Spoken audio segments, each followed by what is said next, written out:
crime fans. Join us October 9th through 11th at Crime Story Fest. Crime Story Fest. Crime Story Fest. At the Doubletree Hilton on Boston's North Shore, Danvers, Massachusetts location. Crime Story Fest. All things crime and mystery festival. Come visit us at Crime Story Fest. What else you got going on? What, you gonna watch another documentary on Netflix? Come on down to Crime Story Fest. Enjoy yourself. Have a good time. Meet some of your favorite podcasters, authors, experts. This October, Boston, be there.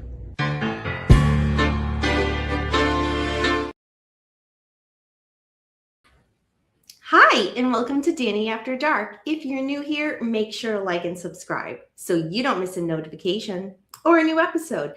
Tonight, I have a book review, and I am really excited to talk about this book. It is a newer book, and you guys should already be well familiar with the author. So if you saw the thumbnail, then you know what book that I'm going to be reviewing and giving my thoughts on tonight. And that is this book. So it is SMITTY, My Marriage to Serial Killer Charles Schmid, the Pied Piper of Tucson. And it is by Diane Schmid and Marshall Terrill. So if you saw the J. Sebring autobiography book review when I had Anthony D. Maria and Marshall Terrill on 3 times, then you are well familiar with Marshall Terrill. So Marshall is an author of quite a few books, this one being one of the newer ones. And I'm really excited to talk about it because this is a serial killer that I was, to be perfectly honest, familiar with, but I didn't know a lot of the kind of individual nitty-gritty details like I do some other cases that I guess I'm more attracted to for whatever reason. So this one, I was really excited to familiarize myself with the case, learn more in-depth things I didn't know, but more so get the perspective from Diane, who was actually married to him. So it totally gives a different perspective than most true crime books do. So for anybody that is thinking of reading this type of true crime book, my only disclaimer, and I'll be perfectly honest, I had to give it to myself so many times. And it's just because it's just one of those natural things that we do as humans, right? It is so easy in hindsight when we know the ending to look back and think, oh, why did so-and-so do this? Or how did they not see this? So on and so forth. And we can do that with so many, either serial killers or mass shooters, crime spree shooters, whatnot.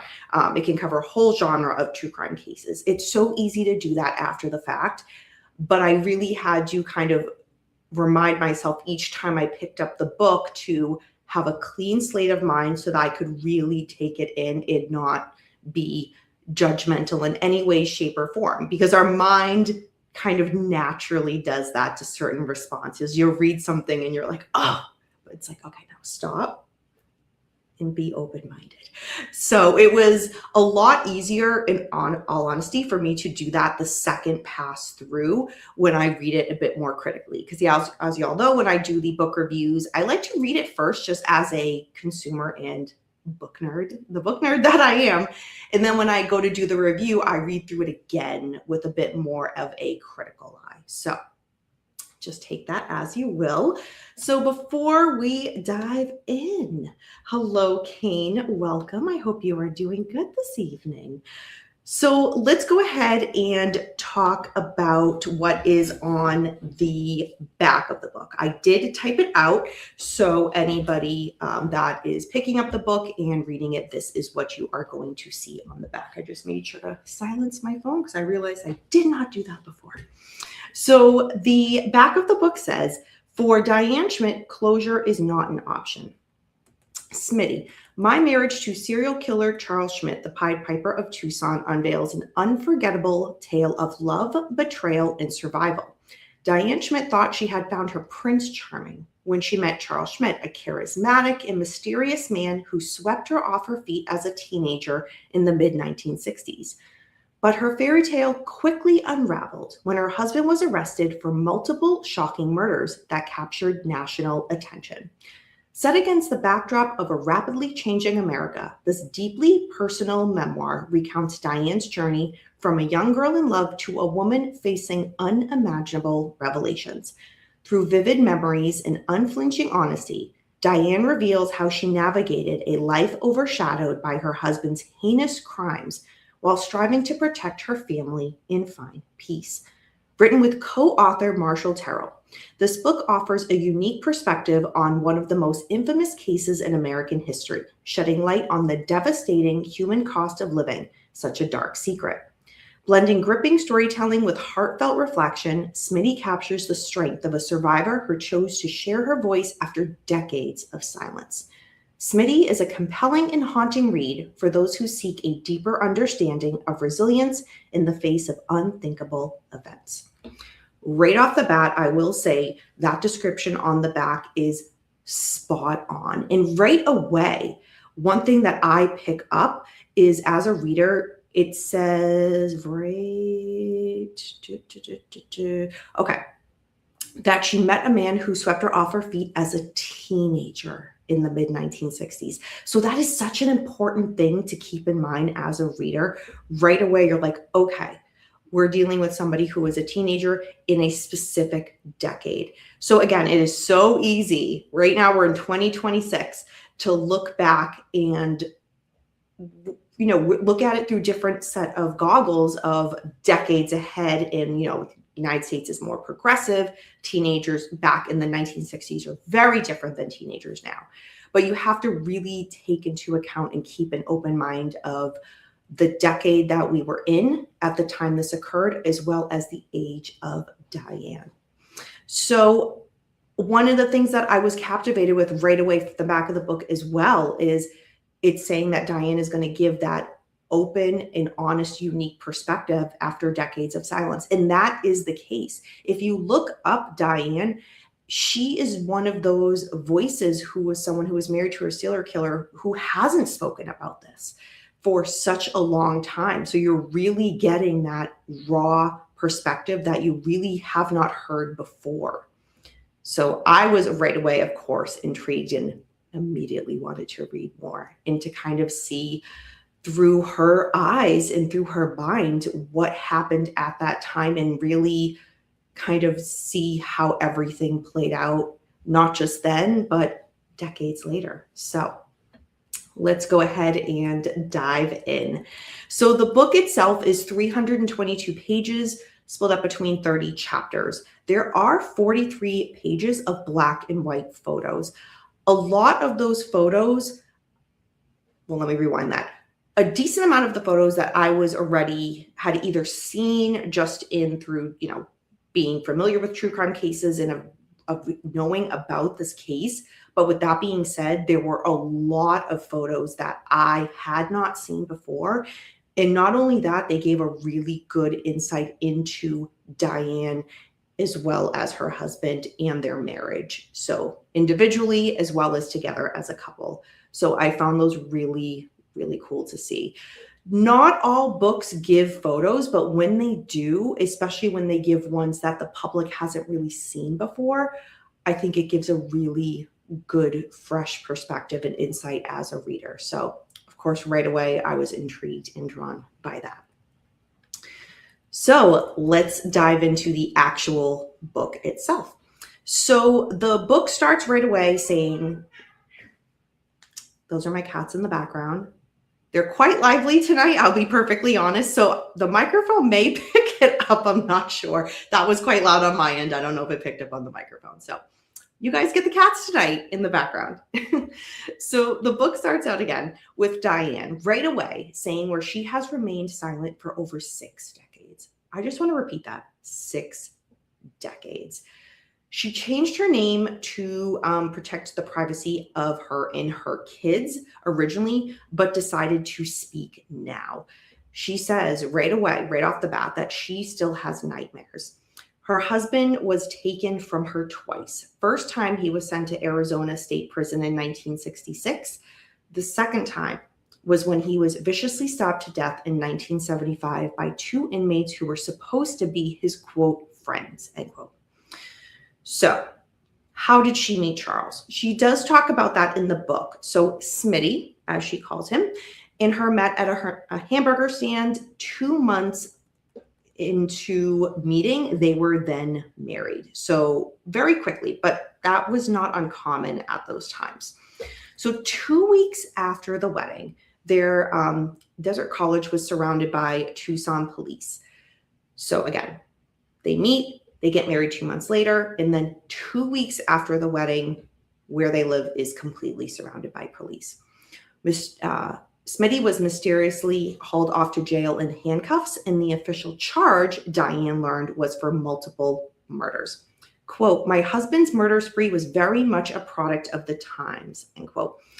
So the author goes on to talk about what was happening in the country. And again, for someone who I was not around in the 1960s, so I have only read about it, but to have it retold, especially from the author's perspective, is very valuable as a reader. She talks about how at the time the president had been assassinated, the civil rights movement was happening, the Vietnam War was provoking contention between generations, the sexual revolution was kicking into high gear, teens were running away from home, etc. So Diane, she was born Diane Lynch, and we get to learn more about her and her family growing up. So the author's family, so she was about 10 years old when her father was arrested and put in jail after stolen goods were discovered in his truck. Her father's uncle was a career criminal who started getting locked up when he was 12 years old.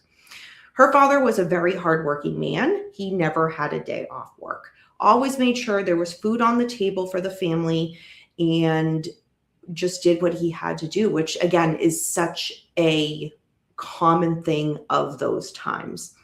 One of her sisters was very sick as a child and required being hospitalized.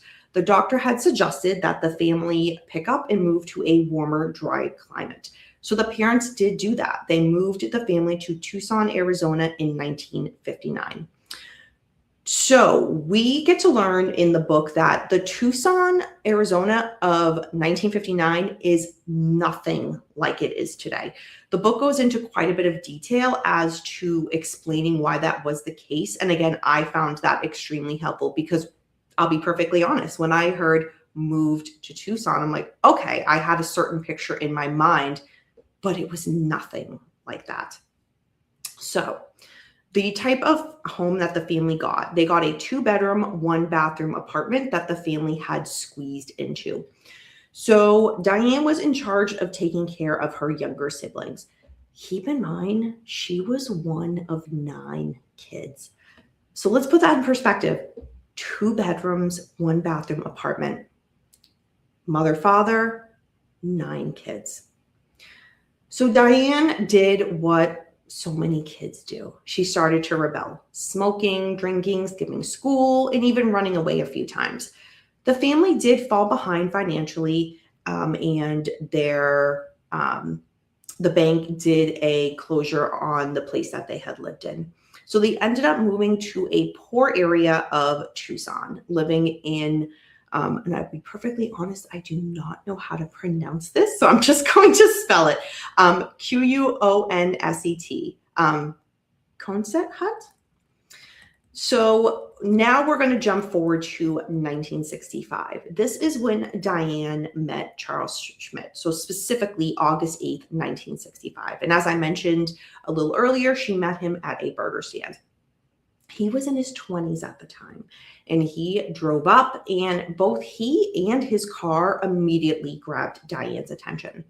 They had made eye contact initially, and then he walked out to where she was sitting, and he asked if he could take a seat next to her. They talked for about an hour. She found him charismatic. He was funny. He was engaging. So all positive traits, right? SMITTY asked if she wanted to take a ride in his car and cruise the speedway. And she said yes, so they did. This became their daily routine. She skipped school every single day. SMITTY was a gentleman. He was sweet, he was kind, courteous, and generous to friends and strangers. He would always help someone who was financially short of cash.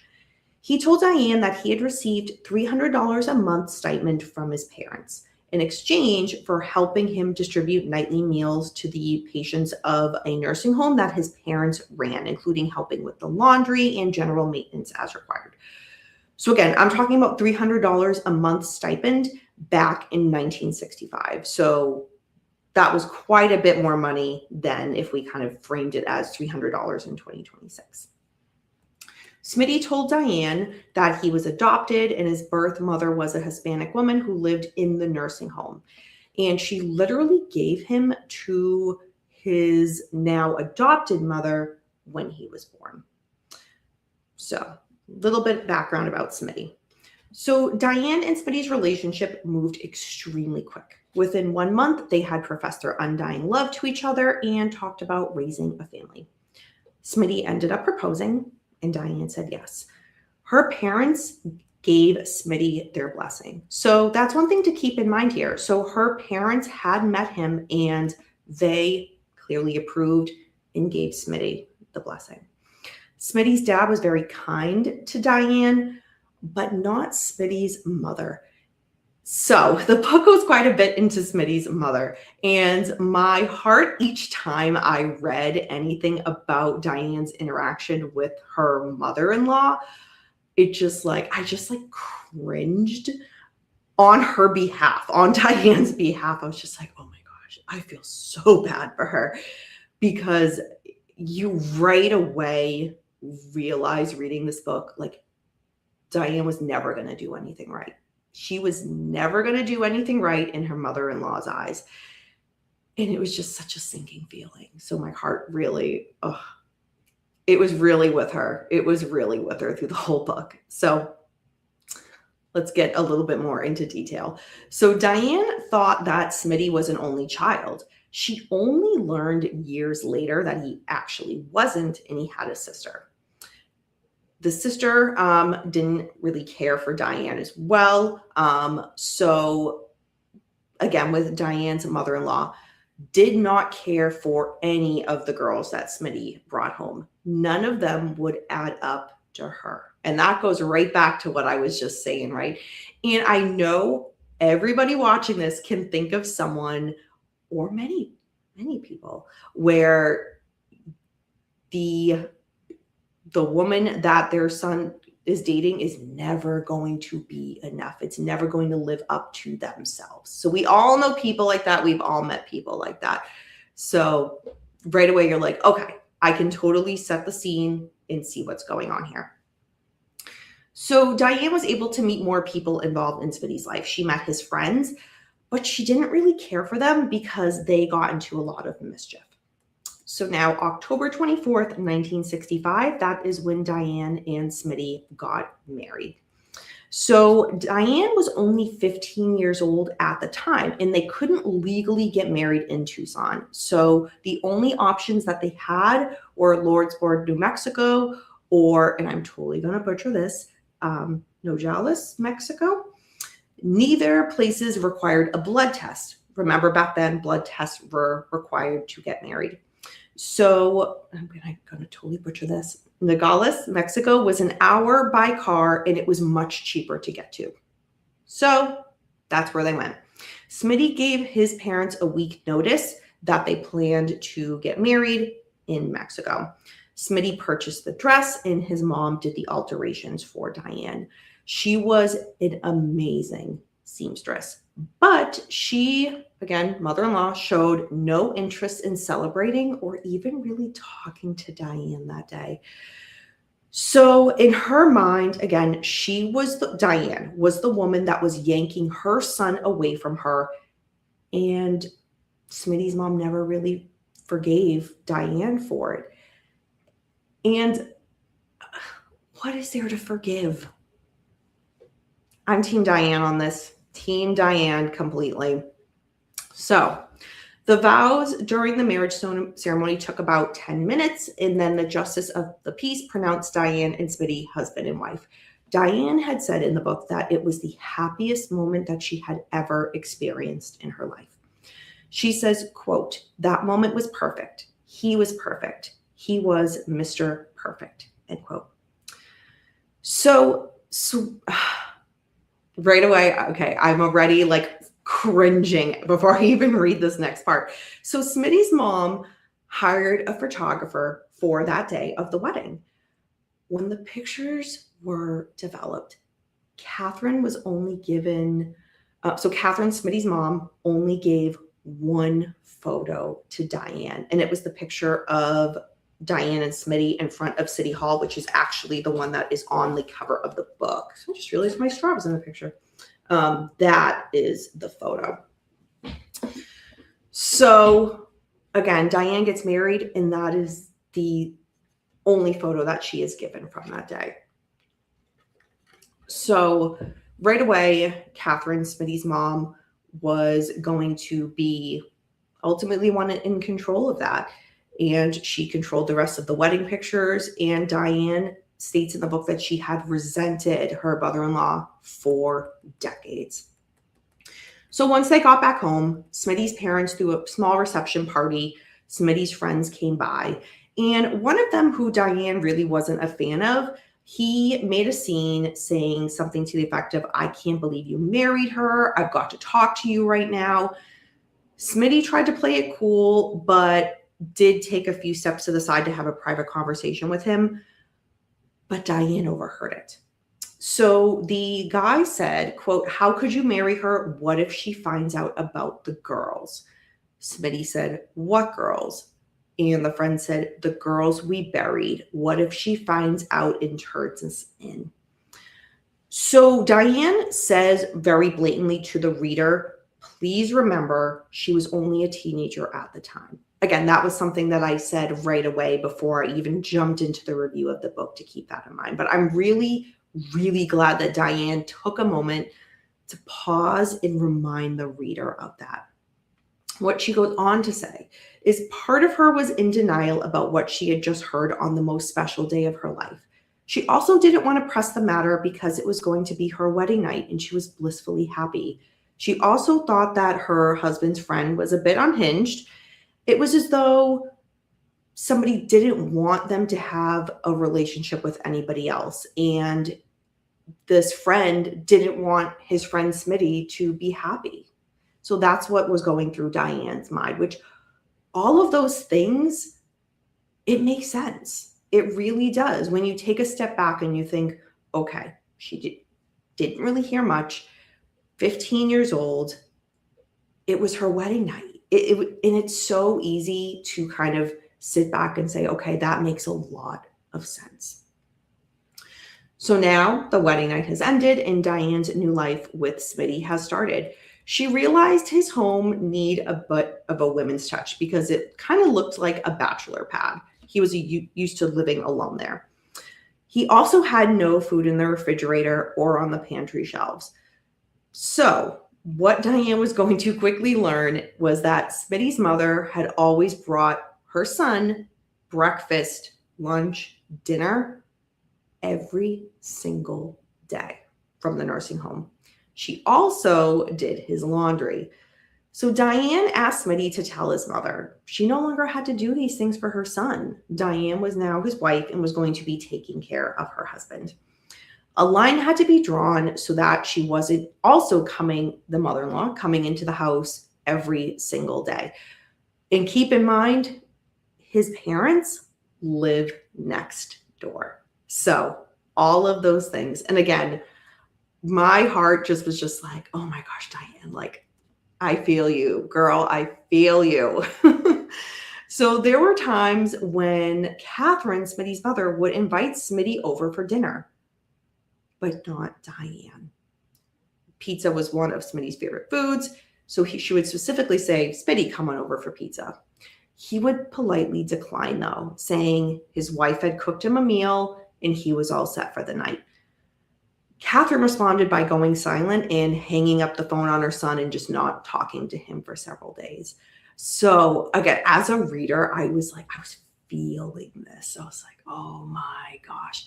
And I have to say, shout out to SMITTY in regards to in those early stages, in those, that beginning, that honeymoon phase, standing by his wife and doing the right thing. It is not easy in regards to when somebody's trying to balance wife and mother-in-law. We've all seen situations like that, and it's a fine line. And I will say, as I was reading this, again, kind of trying to keep in the focus of in the now versus, oh my gosh, I know what's going to come. Putting that out of my head, I'm like, okay, he's doing the right thing. He's standing by his wife, and he's basically kind of politely declining to his mother, but obviously his mother wasn't going to take it very well. But so, okay, so far so good, right? The next several weeks were absolute bliss for Diane and SMITTY. However, Diane says in hindsight, there were two incidents that gave her a glimpse into his true personality. The first one was when Diane's sister Thelma and brother-in-law Dawn dropped by for a visit. When they knocked on the door, SMITTY wanted to play a joke on them and he said to Diane, just lay there and pretend like you're dead. I'm going to tell them we had an argument and I killed you. Very, very bizarre, right? The next kind of in hindsight thing was when Diane woke up one morning at 3 a.m. and SMITTY was holding a large butcher knife to his chest, muttering incomprehensible words.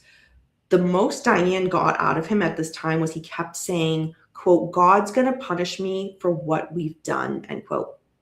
Diane managed to get the knife away from her husband and calm him down, and then he fell asleep. Of course, Diane tried to bring it up the next morning, but SMITTY had just dismissed it, saying, it was a bad dream. And Diane dismissed it as well. Okay, it must have been a bad dream. So, November 10th, 1965, it started like any other day since they got married. And again, it's only been about 2 weeks since they got married. What happened? They spent the afternoon working on planting flower beds along the walk sides of the house.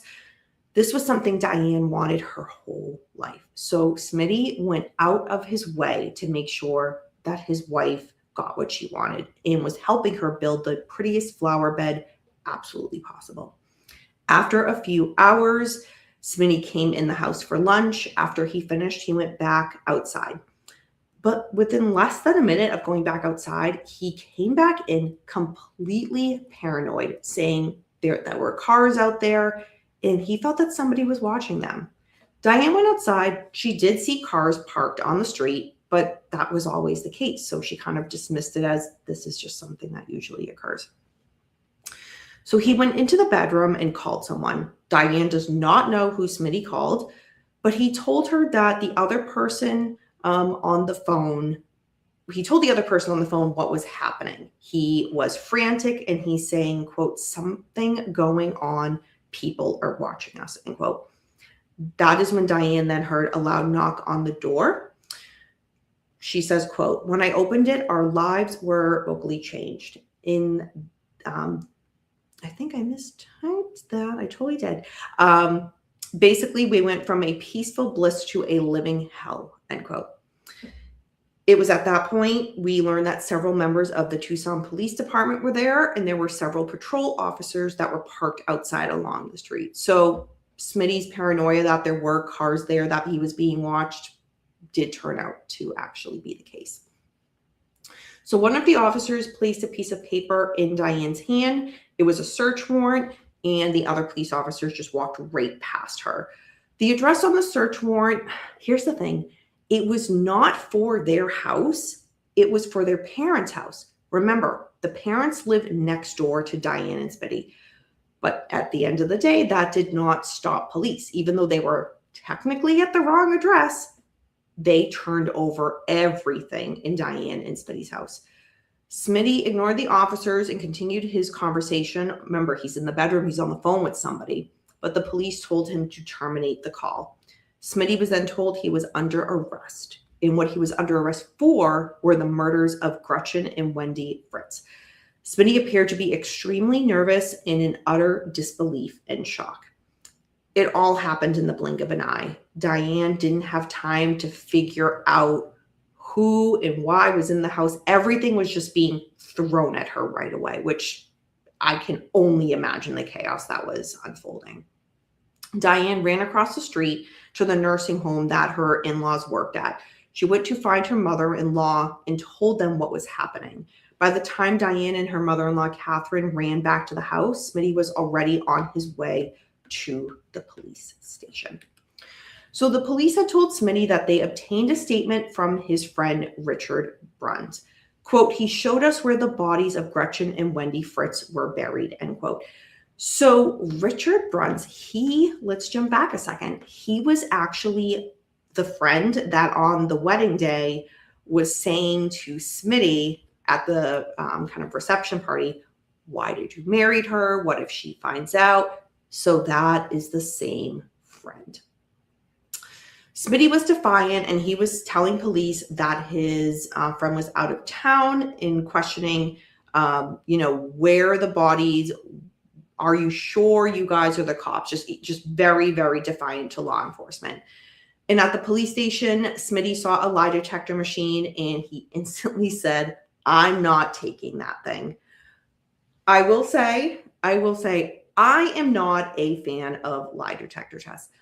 Again, I think, of course, now in 2026, with everything we've learned about them and how accurate they are, there's been decades of research on that. So that's why I have the opinion that I do about it. But of course, we're talking about the 1960s. So it was a very different time in regards to lie detector tests. And they were really at that time kind of the holy grail. So for somebody to say, I'm not taking that, I never fault them because I don't really think that they're that accurate. But in this time frame, again, where it was the holy grail, it's kind of like, okay, him saying he's not going to take it at that time has a little bit of a different spin to it. So at that point, police had Schmid's friend enter the room, again, the one that basically confessed to everything, and sit across from Schmid. Schmid basically said, why did you turn on me? And his friend replied by saying, quote, I'm tired of covering for you. You're crazy, man, end quote. Schmid knew why his friend was doing this, and he said it will all come out in court, and then declined to speak any further, and Schmid asked for an attorney. Meanwhile, back at the house, Catherine was engaging with police officers, telling them, you don't have the right address. Again, the warrant was for Schmid's parents' house. She was telling them, you have my house, but it was a different house, different address. The police officer, they didn't care. They did not care, and they did not pay attention to her. While police were searching the house that Schmid and Diane lived in, she asked the officer, again, this is very naive. She asked the officer were they looking for a gun, and she showed them a .22 caliber pistol. The law enforcement officer right away, because she picks it up to show them, asked her to lower it and hand it over, which she did. She did comply. The officer then told her that they were actually looking for a guitar string and a diary. Diane told them Schmid, her husband never kept a diary, and they don't own a guitar. In regards to Diane's parents, because she's going through this, her in-laws, her mother and father-in-law know what's going on with this arrest, but what about Diane's family? She didn't want to involve her parents. But she did call her sister Thelma and her husband Dan, because they were very close. Her sister and brother-in-law arrived within 20 minutes. They told her to pack her bag and stay with them for the night, which she did. So Schmid is now locked up, and what happens? The media goes crazy. They want answers. They start to look at Diane as a, quote, teen bride, end quote, and she ends up being kind of the number one target. After spending the night at her sister and brother-in-law's house, Diane did go back to the house where she lived with Schmid. She, in her mind, were saying, police, they got it wrong. They're wrong about him. Very soon, everything will be cleared up, and life will just kind of go back to normal. So Diane spent time cleaning up the mess in the house that the police made. Again, remember, they turned over everything in that house when they were searching it. And it also gave Diane something to do to kind of keep her mind off of things while Schmid was in jail, kind of waiting this out. Schmid's house became a very popular tourist attraction. People, because again, the media is going crazy and people are just curious. And this isn't unique to this case. I mean, I could probably speak for an additional hour about other true crime, related homes that people kind of drive by and want to get an eye on. And this is no different, right? And Diane was saying people were driving up to the house at all hours of the day and night because they wanted to see, quote, where the killer lived, end quote. Diane says that she was convinced that this time, that this damaged her psyche. It was kind of having a negative effect on her nervous system. So therapy later on ended up diagnosing her with post-traumatic stress disorder, PTSD, which makes total sense. Again, we're talking about the 1960s. PTSD and the field of psychology, totally different than it is now. So it makes total sense that later on she was diagnosed with PTSD. Several of Schmid's friends, they did the right thing, in my opinion. They came by the house and tried to cheer up Diane while their friend was, in jail, kind of waiting to either be clear, in the friend's mind, be cleared or whatnot. Again, everything was kind of still up in the air.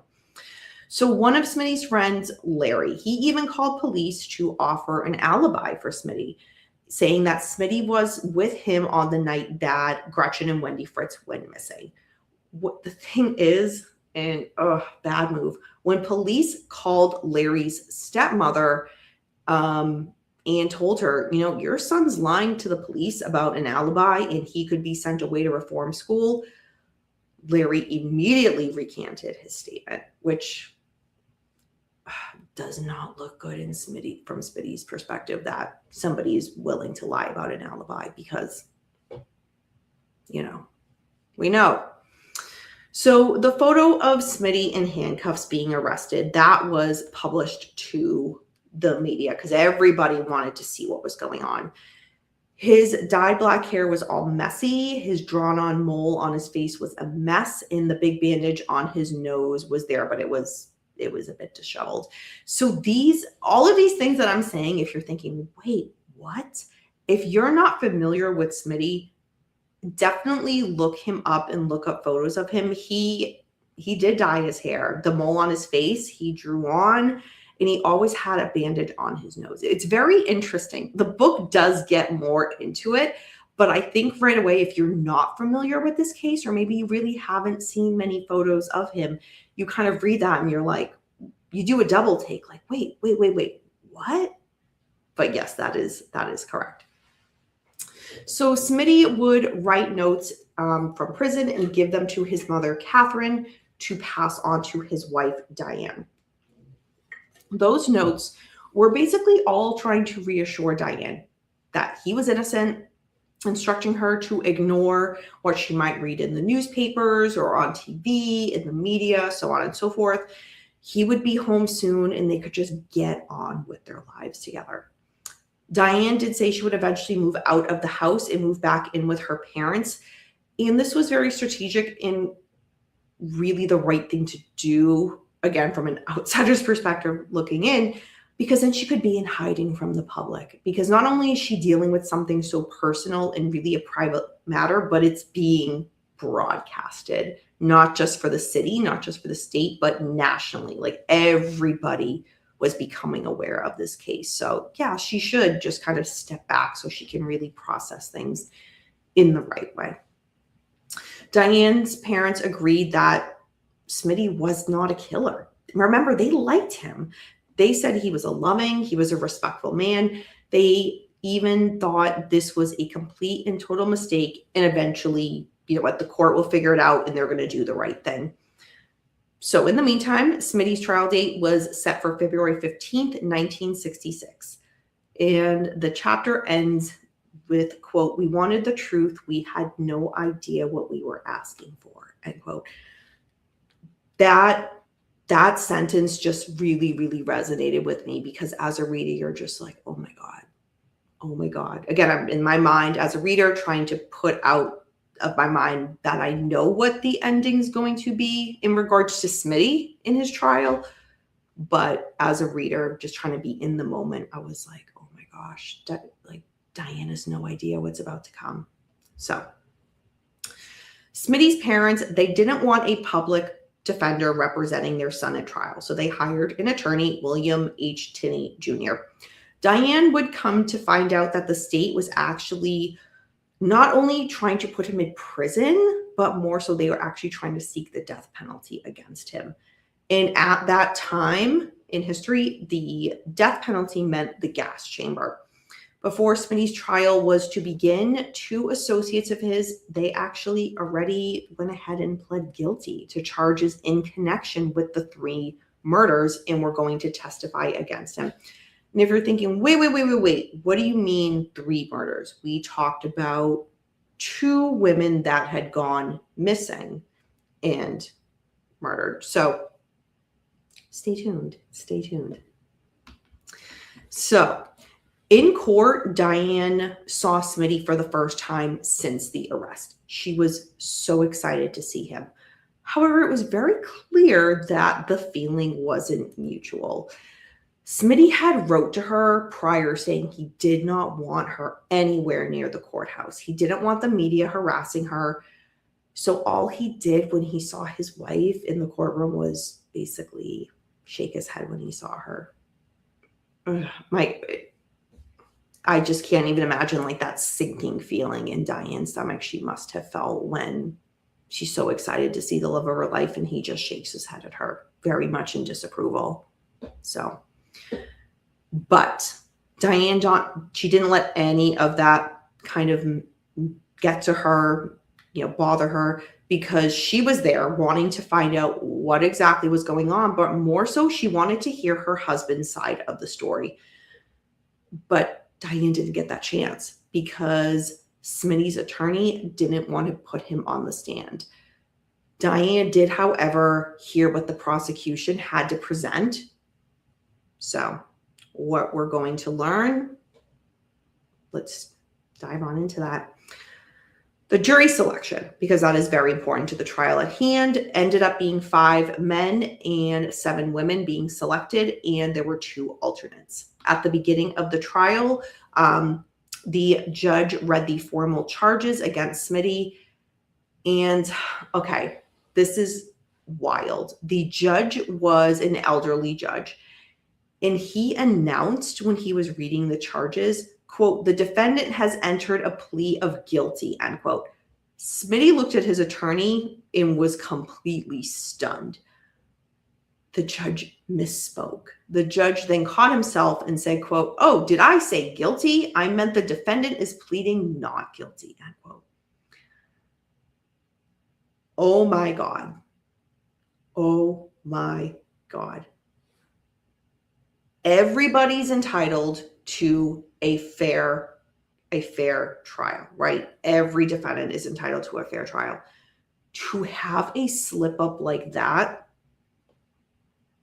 regardless of who you are, that is, my mind right away was like, how is that not a mistrial? Like, how right away they should have dismissed that jury. In my opinion, because that's such a huge mistake. Oh my God. But nonetheless, let's proceed. So the trial against Schmid for the deaths of Wendy and Gretchen Fritz and Eileen Rowe started. So here is where we're getting more information on Eileen Rowe, the 3rd woman. So Schmid, he did have a relationship with Gretchen. He said that she was always bothering him for being with other girls. Their relationship reached an end, but Gretchen really wasn't willing to let the relationship go. She would call him repeatedly. When he did end that relationship, again, she didn't want to let it go, but she would lure him back over and over again with what the book describes as easy sex. And then rinse and repeat. The cycle would begin and go again and again. Charles and Betty Fields, who lived with SMITTY at one time before he married Diane, they ended up taking the stand and testifying that SMITTY confided to them that Gretchen had stolen his diary and that had damning information on it. So Charles testified that SMITTY told him how he learned a 16-year-old boy, in the desert after discovering he was seeing one of SMITTY's girlfriends. He said SMITTY told him he shot the teen at point blank range and cut off his hands. Charles also testified that SMITTY told him that that he took Gretchen out to the desert and showed her the grave of Eileen Rowe. Charles said that SMITTY told him, quote, "I'd like to kill that bitch. I'd like to twist her pretty little neck," end quote. Okay. Diane goes on to describe in the book how Charles and Betty Fields lived with SMITTY rent-free until they were getting back on their feet, as SMITTY had offered that to them. So what SMITTY had relayed was that he discovered that all of Charles and Betty Fields' bad luck was basically their own fault because they were drunks, alcoholics. Charles had said that he was a skilled upholsterer, so SMITTY and him were going to go into business together, but SMITTY soon discovered that Charles knew nothing about upholstery. SMITTY then told Charles and his wife, and everything was going to dissolve their partnership, but you can still live here and just do that until you make other arrangements. So it sounds like SMITTY was still being kind and generous and saying, just get on your feet. And the couple left a few days later. The prosecution said that they were going to bring SMITTY's friend Richard Bruns on the stand, who would give a sworn account that SMITTY told him that he had killed the Fritz sisters and drove him to the desert to view their remains and to hide the evidence. SMITTY's attorneys objected, saying that the prosecutor's comments were basically prejudicial. The judge disagreed, however, and denied the defense's attorney's motion for the trial. The defense attorney tried to get a continuance for a year to allow more time to prepare the client and to ensure a fair trial, but the judge said no. So the defense's first witnesses was Dr. Roland Sharp, a clinical psychologist at the University of Arizona. And he was basically there to establish the press coverage in this case would have a prejudicial effect on the jurors, making it impossible for them to be objective. This is something that if you're hearing that, you're saying, wait a minute, that can still remain true today in 2026. Yes, it can. Yes, it very much can. We would nowadays never bring on a clinical psychologist on a stand to testify that this could have a prejudicial effect because we all know that. But back then in the 1960s, very, very different. So when I read that, I was just like stumped for a moment, like, wow, like that was the type of thing that an expert had to be brought on to explain, like, how wild, because it's just such a different time than what we live in now. So I was actually very fascinated by that. But let's get back. So Gretchen and Wendy Fritz, their mom, took the stand for the prosecution to talk about her daughters in the last time that she saw them.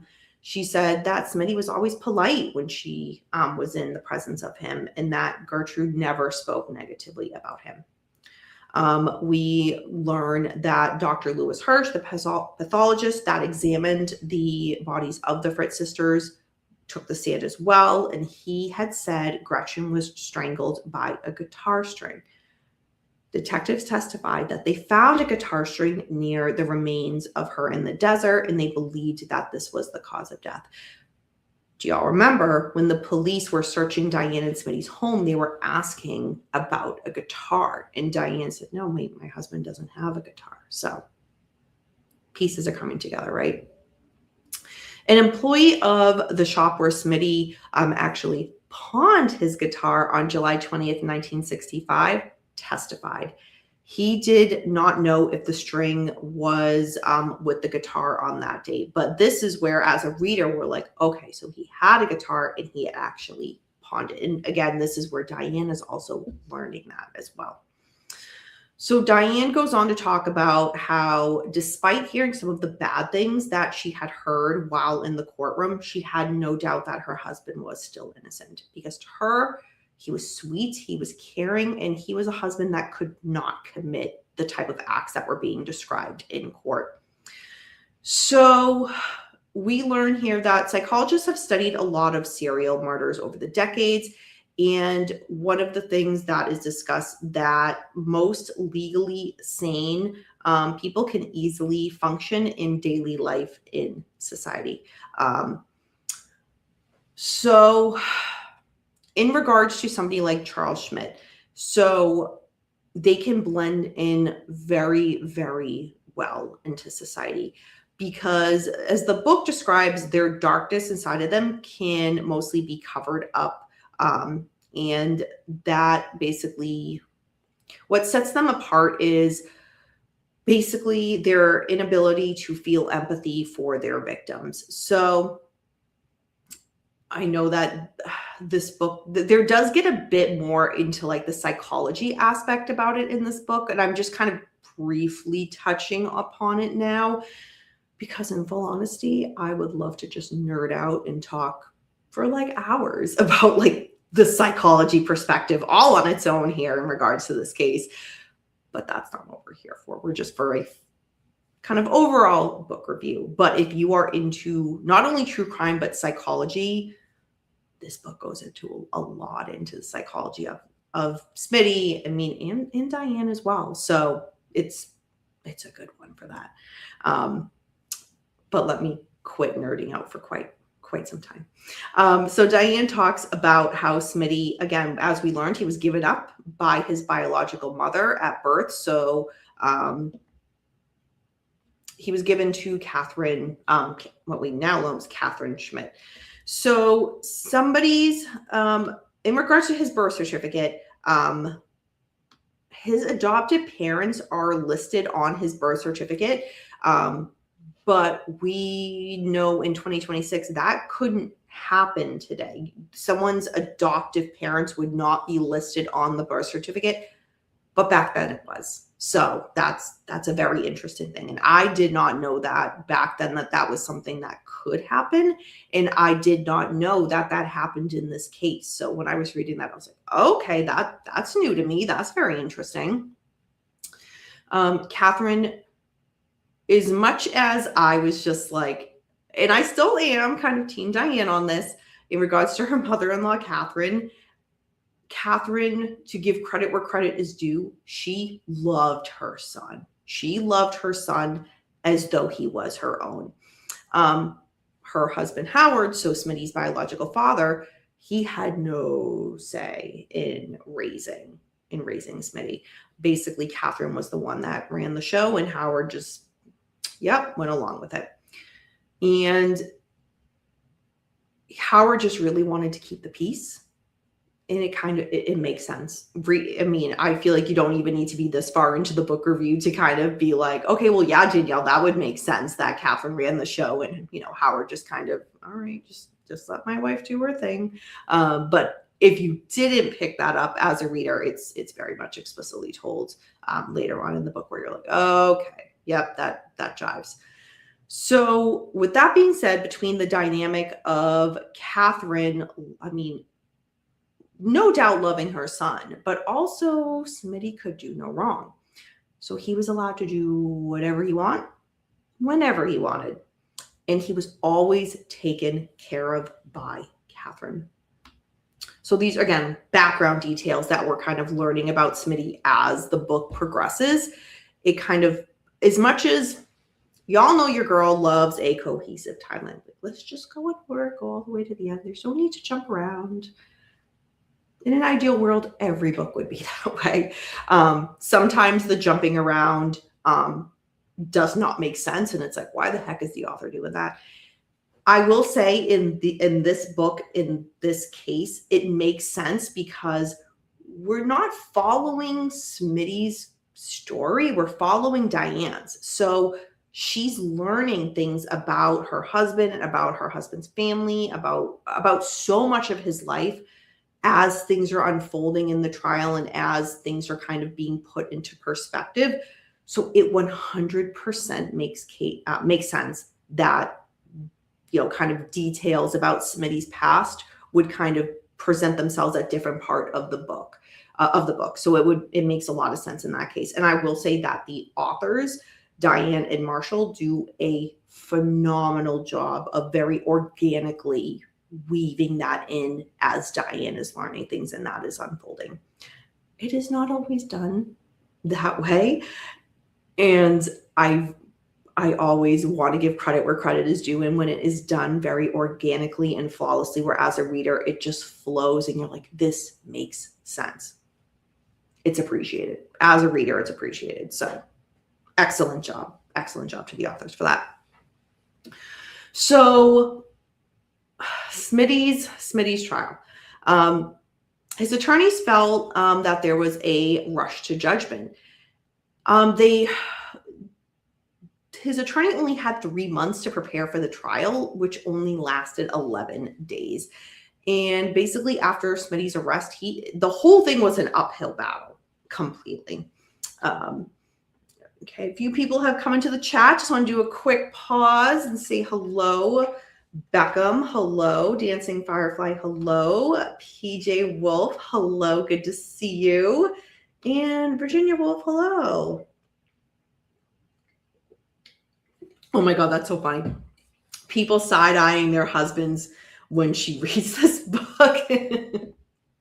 I mean, you're not wrong. You're not wrong. Hey, well, hope you're doing well.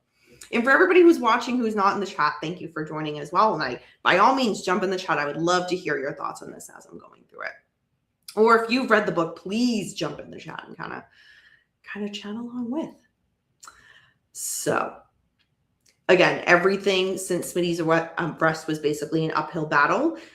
Diane, so she did give, at some point, she decided to do an interview to kind of offset a lot of the negative coverage that was happening about her husband. She spoke exclusively to the, Hudson of Tucson American, and that is where she gave her exclusive interview. And what we learn is that she was fair, professional, caring, and Diane allowed the person who was interviewing them to interview her and her parents at their home. Diane's mom spoke to the interviewer, saying how Smitty was always respectful, asking what time Diane should be back home, and he always brought her back on time. He was never late. Every time that her parents entered a room, he would always stand for them out of respect. So Diane felt that the article, when it was published, was fair, or when the interview was published, I should say, was fair, it was balanced, and it was delicately presented to give her side of the story. And when I read that, I was very, on the one hand, surprised. I mean, that is excellent, and that is the way it should have been, where if you're going to be interviewing someone to get their side of it, get their side of it. And the only reason I was surprised were because we see so many times that things are taken out of context, or just flat out statements were made that the person being interviewed never made. So the fact that Diane was given a real, honest, and fair interview, I thought that was pretty unique, pretty cool that she was given that, because not everybody gets that. So that's a good interview. Interviewer there to stand by their word. So Diane talks about how Life magazine had also written an article about the case. So what that entailed was 23 pictures and approximately 6,500 words. In the article was called, quote, "The Pied Piper of Tucson," end quote. Diane says that Life magazine article portrayed Smitty as, quote, "a creep," end quote, because he wore face makeup, dyed his hair jet black, where he was emulating his idol, Elvis Presley. It said that he stuffed rags in his boots to make himself appear taller than his 5'4" frame, and that he sold dope. The article spoke about about the murder, about, marijuana, drugs, blackmail, sex clubs, just like every possible negative connotation or thing to put in there was in that article. And that when the article came out, oh my gosh, this is, oh my God, I cringe. Catherine handed Diane a $1 bill to drive to the nearby drugstore to buy 2 copies of Life magazine because it was 35 cents a copy at that time. The woman behind the register told Diane that she didn't have any. And when Diane said, yeah, you do. They're right over there. The woman said, quote, I know who you are, young lady, and we don't have any for you, end quote. And like, I can't even imagine, like on the one hand, you want to know what's being written about your spouse or what's being, from Smitty's parents' perspective, what's being written about their son. Diane, after this interaction with the woman at the store, she felt dirty, ashamed, and she was extremely embarrassed. And there were people behind her in line who witnessed this. And I can't even imagine.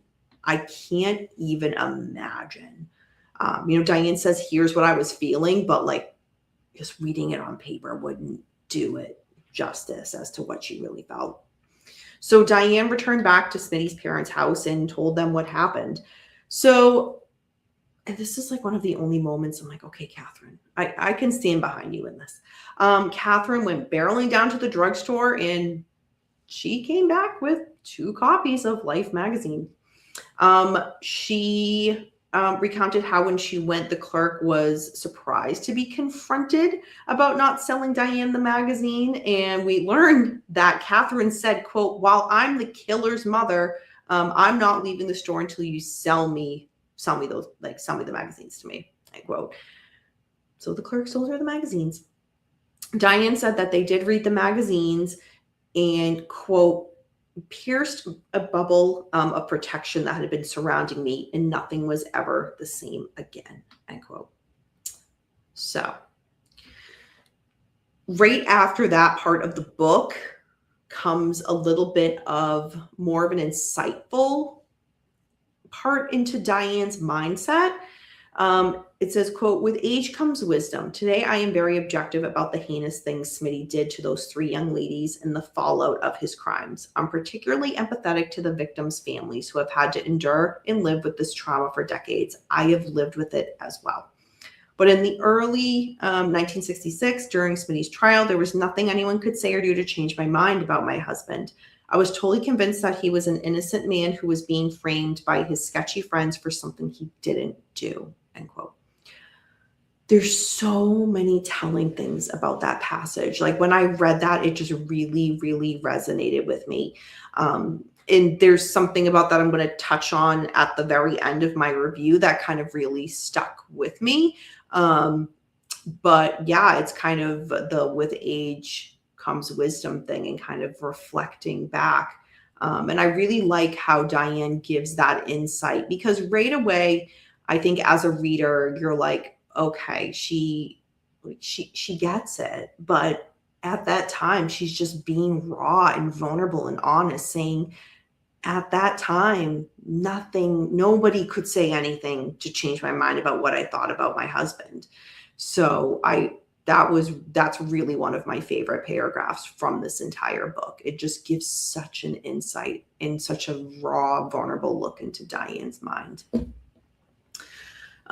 So as we had learned just a little while ago, that Life magazine article, it not only kind of made Smitty look very, very bad to the media and to the country, it also forced Diane to kind of look at things differently now.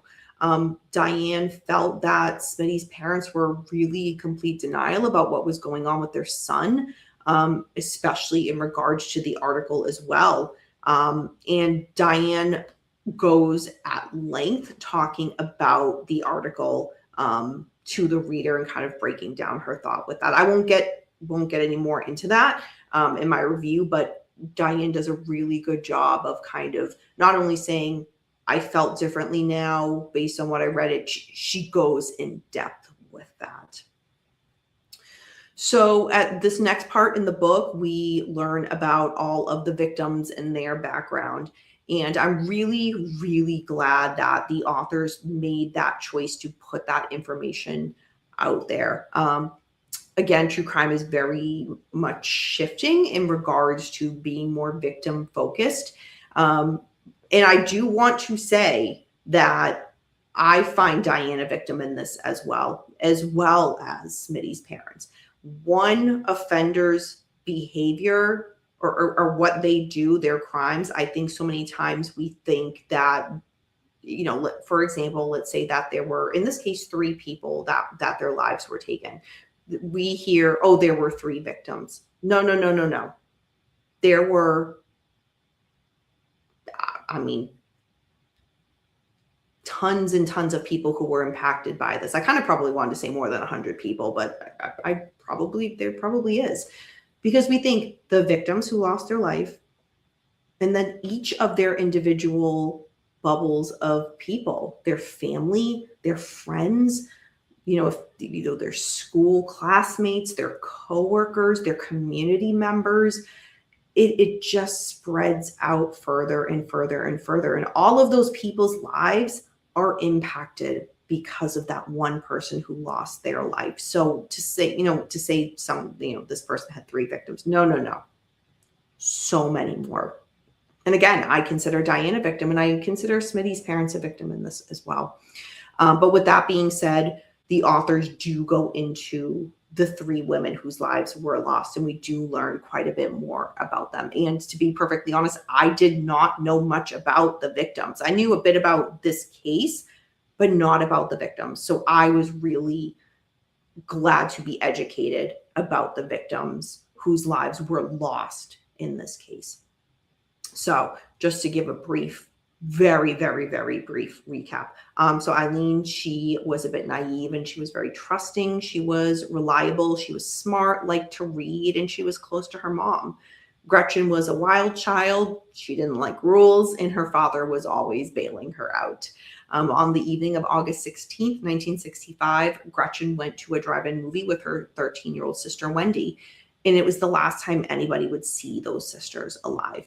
In all 3 disappearances of the girls, the police added a long list of runaway kids, even though the families were adamant that this wasn't like their kids. We see this, and what I mean by that is we see that so many times, even to this day in 2026, where kids or young adults, under 18, or hell, even adults that go missing, it gets reported to police, and it's, maybe it's just a runaway kid. They'll come back, or, they're an adult. They can legally go off and do their own thing. I'm sure they'll surface, or maybe they wanted to go off the grid.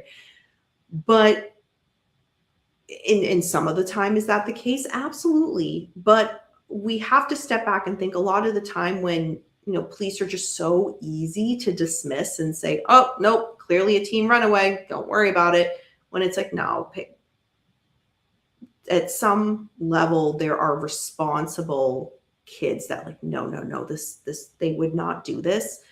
And now valuable time is lost that could have been used to find them. It might be the difference between life and death, finding them. Wolf, that is a very interesting comment. Let's put that up. I'm gonna need to ponder that. I see what you're saying. Very interesting. Thank you for making that. I need to ponder that. Yeah. All right. Yes. So to jump back to the girls. So the friend that had been the one to report to police that Schmid was the one that had killed the girls, he had claimed that about a week after the girls went missing, Smitty took credit for their murders. He said what most likely happened was that Gretchen heard from someone at the drive-in movie that Smitty was hosting a party and that she wasn't invited. So she most likely showed up at Smitty's and basically went to ream him out. The friend had said that Smitty had strangled Gretchen and then strangled Wendy. He then placed their bodies in the trunk of his car, took them to the desert, and discarded them, and didn't even bother to bury them. Again, that is what Smitty's friend is claiming.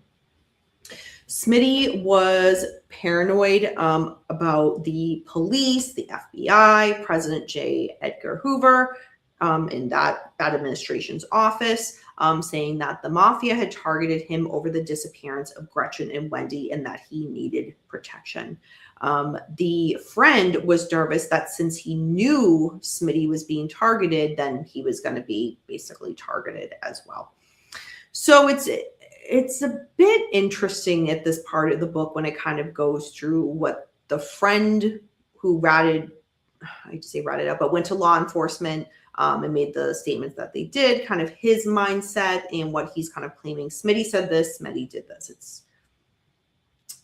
how much of it is true, how much of it is not. It's one of those things where I read it and I'm like, could that be 100% accurate? Could there be some fake, some embellishes to it? As a reader, you just kind of question, like, I don't know. So the friend was saying that he suggested to Smitty that they bury Gretchen and Wendy. So they took Smitty's dad's car and a shovel. But by this point, it had been 2 weeks. And when they went back, the two girls, Gretchen and Wendy, were decomposed. Their bodies were decomposing. The friend recalled what it was like finding their decomposing bodies and how when they tried to bury them, they just ultimately just disposed of them.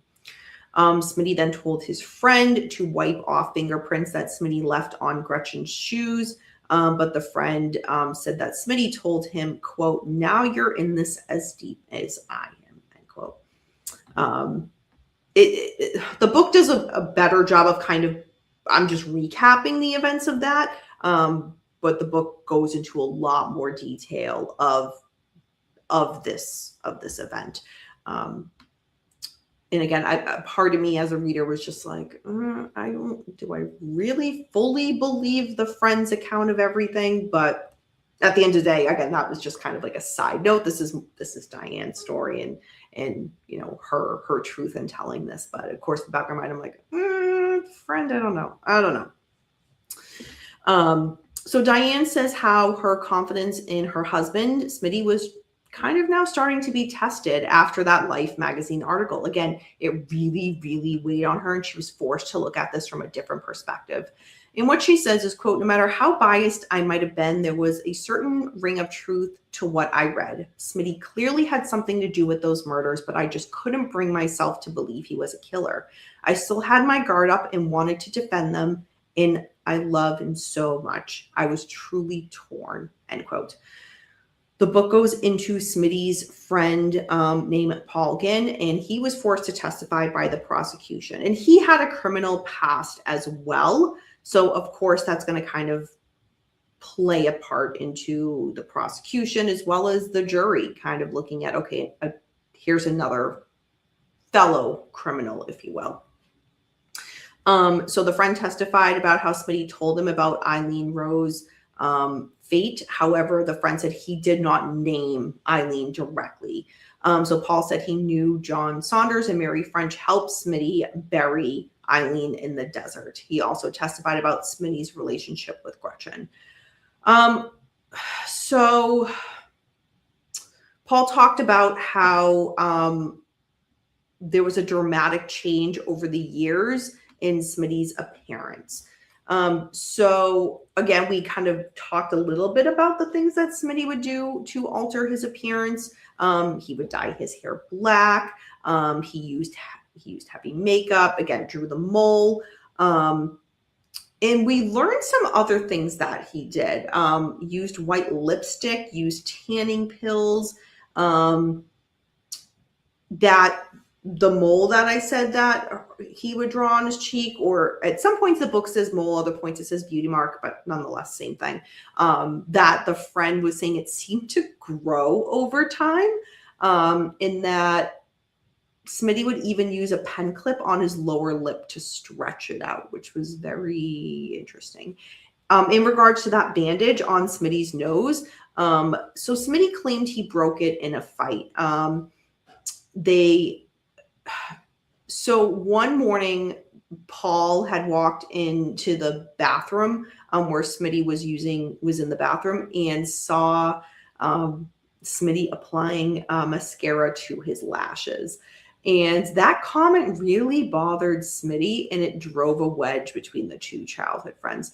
So it's very interesting because I feel like in 2026 now, I mean, I'll be perfectly honest, I know several guys that wear, eyeliner, or as they refer to it as guy liner, like especially kind of with the goth or more emo punk heavy metal scene. That's not out of the norm for makeup or dyeing hair or whatnot.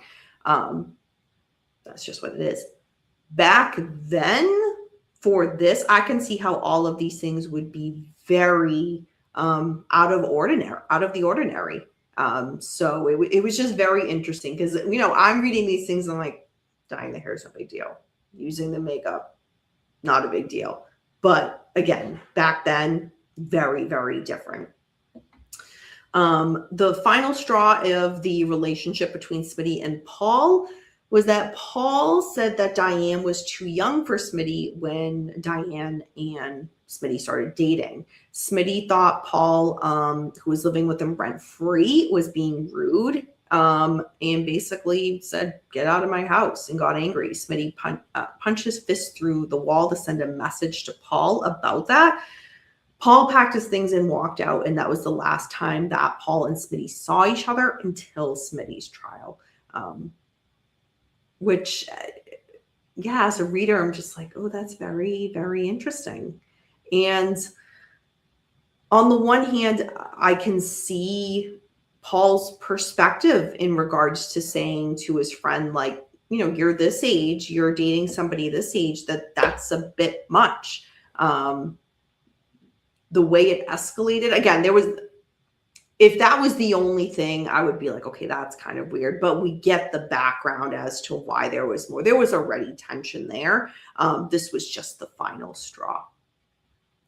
So Diane was talking in the book about how she feels she has evidence as to why, again, she feels that Paul testified against his former friend Smitty. So Smitty,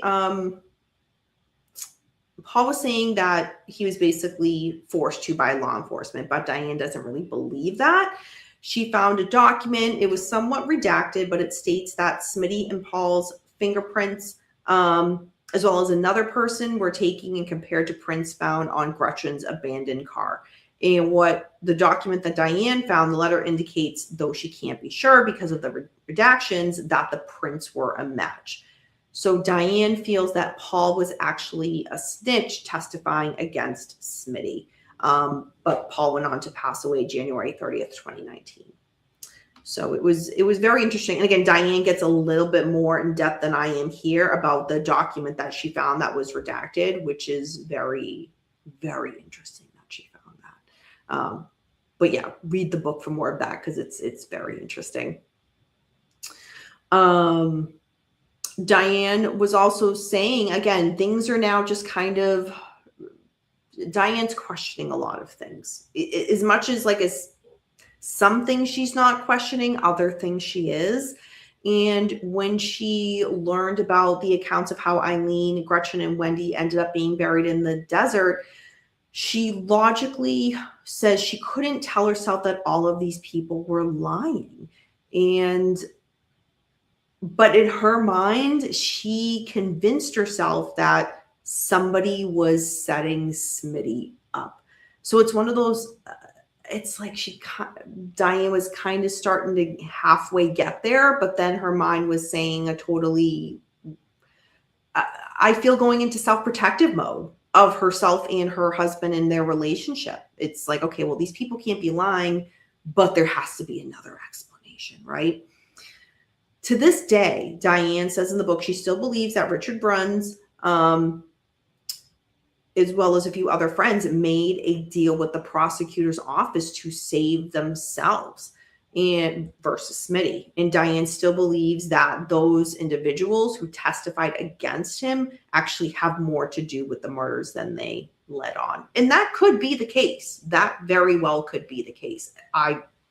Based on, what I'm reading, wouldn't be surprised. Wouldn't be surprised. What level of involvement, who's to say?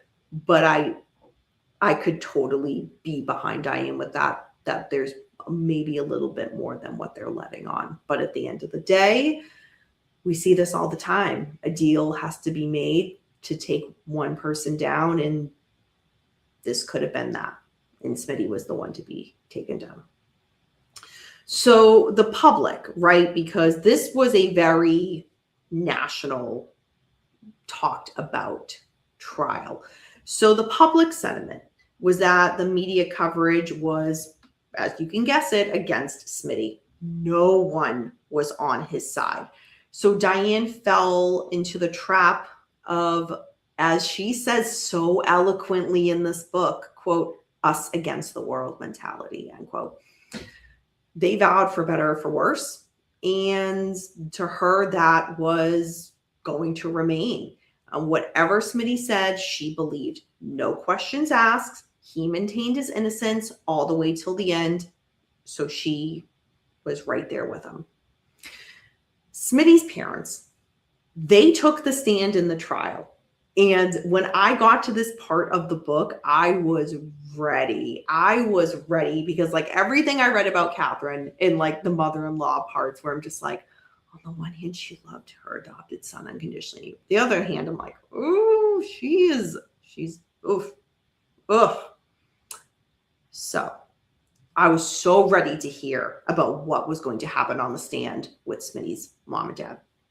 So Howard, his dad, on the stand, came across very honest, very reliable, but he couldn't provide a solid alibi for where his son had been on the nights or evenings of all of the missing women's murders. So when Catherine, SMITTY's mom, took the stand, she was the last witness, and she gave SMITTY an alibi. You might think, oh, that's great, right? No. The problem was she ended up doing more damage or more harm than good, as the saying goes, because she contradicted herself, which made it worse, right? She was saying she was doing jobs, or he was doing jobs to earn money from her, but then admitted that he had never really done a regular job or duty. So how can both things be true? The final point that actually worked to her disadvantage was that she showed, and when I read this, I'm like, I'm not surprised. I am not surprised by her demeanor on the stand, that she showed no remorse or compassion towards the victim's family, the Fritz family. And y'all, Catherine went so far as to say on the stand she didn't like Gretchen. Which, like, again, everybody's entitled to who they want to like and who they not want to like. There's a time and a place. If you like, growing up when adults say, like, or your parents say to you, if you have nothing nice to say, don't say anything at all. Catherine, this would have been one of those moments. Like, you didn't do your son any good. You didn't do yourself any good, but putting that aside, you did not do your son any good. And it really, really backfired. But when I read that, I'm like, I'm not surprised that that's how she acted on the stand. In addition to all of those statements, she had an arrogance about her on the stand and almost like a superiority. And it was picked up by everybody in the courtroom. So not just those who are witnessing, like those who are just, family members, supporters. When I say supporters, or maybe like friends of SMITTY who's there to support him. But who else is picking up on that? The jury. So it did not do well for SMITTY. On March 1st, 1966, the prosecution and defense presented their closing arguments to the jury. And then the jury went ahead and reached a verdict within 2 hours. So quick pause for that while I take a water break and see where y'all on the track.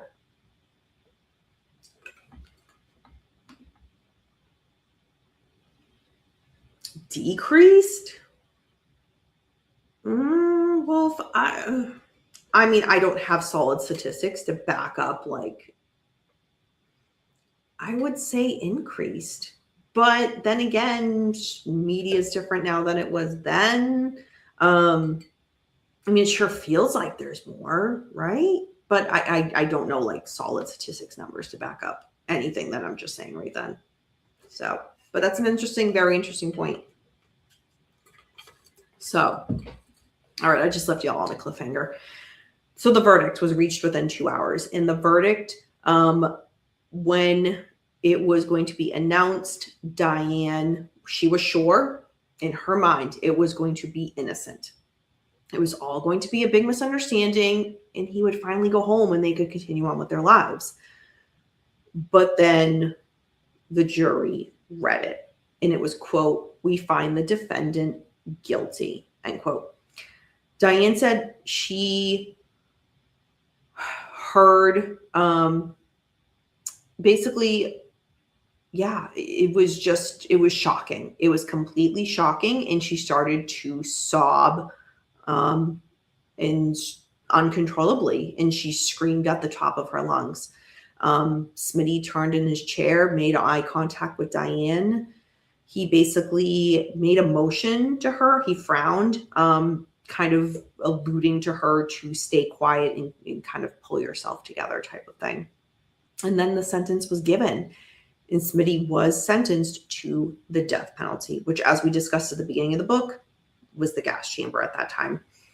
Then the second verdict was read, and it was identical to the first.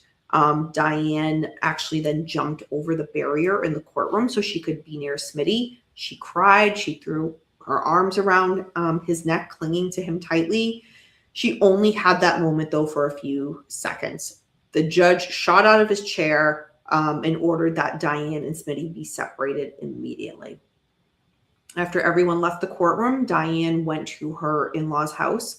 Her mother-in-law immediately changed into work clothes and went across the street to the nursing home and put in a full work shift, just like nothing had changed and nothing had happened. That left Diane and her father-in-law, Howard, to discuss the verdict, and they were really in complete and utter disbelief that Smitty was found guilty. When Catherine had returned back to the house after working, she wanted to talk, and she talked about basically how, as she says, basically Smitty's low-life friends, they set her son up. She was very upset. She was very bitter by the verdict. She was saying her son could have never committed those crimes and those murders he was convicted of. And basically, Catherine clung to that belief until her dying day. Following the verdict, Diane went into a complete and total depression. There were days where she couldn't get out of bed, couldn't eat, couldn't sleep, didn't shower, change her clothes. She just wanted to be alone. And hearing her say all of those things in the depression that she went through, I'm like, I'm not surprised. Her world just turned completely upside down. And again, she's only 15. So think of when you're that young, your emotions and hormones are just completely amplified. So like, I can't even imagine, like, reading it on paper, her saying those things. I'm like, it would have been like 10 times over for all of them.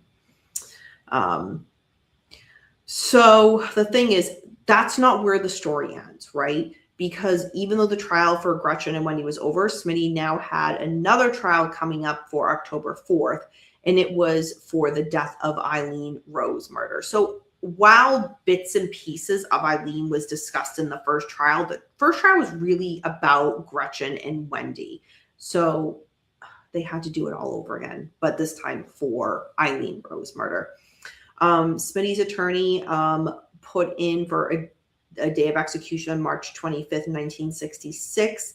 Smitty did receive that, and basically it was determined that he would not be put to the gas chamber until after Eileen's trial, because he still had to go through the legal process for that.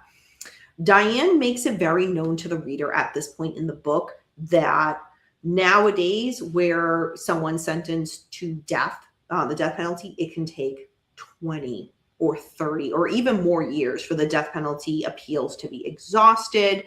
But back then in Arizona, somebody who was sentenced to death was actually usually executed within months of that. I did not know that. I knew it was much quicker than it is today, but I didn't realize it was within months time frame. So that was very, very interesting to read that about Arizona history. So Judge Garrett, during the official sentencing for Wendy and Gretchen Fritz, again sentenced SMITTY to go to the gas chamber June 17, 1966. Diane and SMITTY's parents, they visited SMITTY in prison every single week. In the beginning, they were allowed to hug him and actually have physical contact with him, but then that privilege was taken away and they had to sit behind a glass partition. So in regards to Diane, I mean, the trial happened. It was very public. She now became a very public person, but not by choice, right? So people recognized Diane and they were so rude to her and making rude comments to her. Basically feeling that she was still carrying a torch for a murderer is what the book kind of said. And that analogy is pretty spot on. I could imagine how people would have viewed her at that time. They would point, they would whisper about her behind her back. One time Diane took SMITTY's car to the grocery store, and on the way back home, someone actually shot out the back window while she was driving in it. She didn't get hit by the bullets or the shards of glass, thankfully. So she drove the car back to her in-laws, gave them the keys and said, no, you can have this back. And I do want to say that, again, I still, like, Diane was a victim in this, and for people to treat her this way, it's like, on the one hand, like, people are going to be angry. They can't take it out on SMITTY. He's behind bars, but here's his wife. I can, if I'm a member of that community, I could easily take out my frustration on her. Totally wrong to do. You can see how that would happen, but it's totally wrong. So in my opinion, shame on every member of the community that did that. She did not do these crimes. Regardless of if she was standing by her husband and you disagree or agree, or you're in between and it doesn't matter. Doesn't matter. She did not do this. So like, and this happens, and Diane's not unique to this. We see this with so many other family members of convicted killers, and it's just wrong. It's just wrong. And it's so sad because this was in the 1960s and this was happening. We're in 2026 and it still happens today. And it's just so frustrating. But again, Diane was 15, and to be going through that level of hate by the community who wanted to take their frustrations out on him but could not, and she was the closest next thing easy to do it. I can't even imagine anybody taking that on, let alone a 15-year-old. It boggles my mind. It boggles my mind. But again, nonetheless, this is the story, and Diane's giving it. It's as a reader, it was hurtful to read that, hurtful to hear that she had to endure all of that. But just my 2 cents on that. So Diane, again, was still visiting SMITTY along with his parents. During one visit, SMITTY had told Diane he wanted her to go to the courthouse and actually file for a divorce from him. That was the only way he felt she could be safe. He thought this was the only way to convince people to actually just leave her alone. A divorce would convince people that she had turned against him. And, in their eyes, they could think that. And he reminded her that a piece of paper doesn't really prove their love to each other, because in his eyes, they will always be married. And I will say, where people like Smitty or serial killers are typically viewed as just being very narcissistic, self-centered. I found that suggestion very interesting because it was a very selfless suggestion. So it caught me by surprise as a reader. I was like, oh, wow, he really took what was happening to her into consideration when suggesting that. Again, I just didn't expect it. But Diane did what he suggested. And the following week, June 9th, 1966, she went down to the courthouse to file the necessary paperwork for that divorce. She then learned that there was going to be another attorney coming in to help represent Smitty. Again, he had to do Eileen's trial and was still going to be executed by the gas chamber. And that was Attorney Bailey who was stepping in. So Attorney Bailey, during jury selection for this next trial, he gave kind of a smug and arrogant attitude, asking a lot of questions to potential jurors, to the point where people in the court were actually laughing at him, not with him. When the trial started, Diane did attend, even though they were by legal standards divorced. Smitty was not happy to see her there because he wanted to spare her from the same thing that she had endured during the first trial. And that makes sense. After 2 days of testimony, Smitty actually entered a guilty plea through his attorneys. Diane, in response to that, she says she composed herself in the courtroom, but when she got back to the car, she just broke down and cried. And she actually says, quote, "I cried for his life and mine. I cried for all the dreams and all the promises. I cried for the hope that I could no longer cling to because he ripped it from me," end quote. What a powerful, powerful statement and thing to think. It really just self-explains. It explains it all. So Smitty then had a change of representation. He got a new defense attorney appointed by the judge, William T. Healy. Smitty sent a 38-page handwritten letter to the appeals judge asking for a new trial. He was now claiming that his two previous attorneys had intimidated and coerced him into a guilty plea in order to, quote, "get the damn thing over with," end quote. The judge did formally appoint a new counsel to oversee 2 psychiatric exams and be present for a sentencing to make sure that Smitty's legal interests were protected. Before sending anything, he was examined by 2 psychiatrists separately. Collectively, they stated somebody was perfectly, that he was sane and knew the difference between right and wrong, and that he understood the nature and weight of his crimes, and he knew he had to properly defend himself in court of law. So the judge ultimately let everything go forward, and Smitty was sentenced to 50 years to life for the murder of Eileen Rowe. And Smitty's response, quote, "I would prefer death," end quote. So we're getting there, folks. A few days later, Schmid told the deputy probation officer that he wanted to take enforcement officials to Eileen Rowe's remains, and the judge approved it. So the next day, June 23rd, 1966, he was driven by a sheriff's deputy to a desert area in Tucson. And at first, the spot that Schmid, oh my God, I can't even talk right now. Schmid brought them to, it came up completely empty. So Eileen's remains were not there.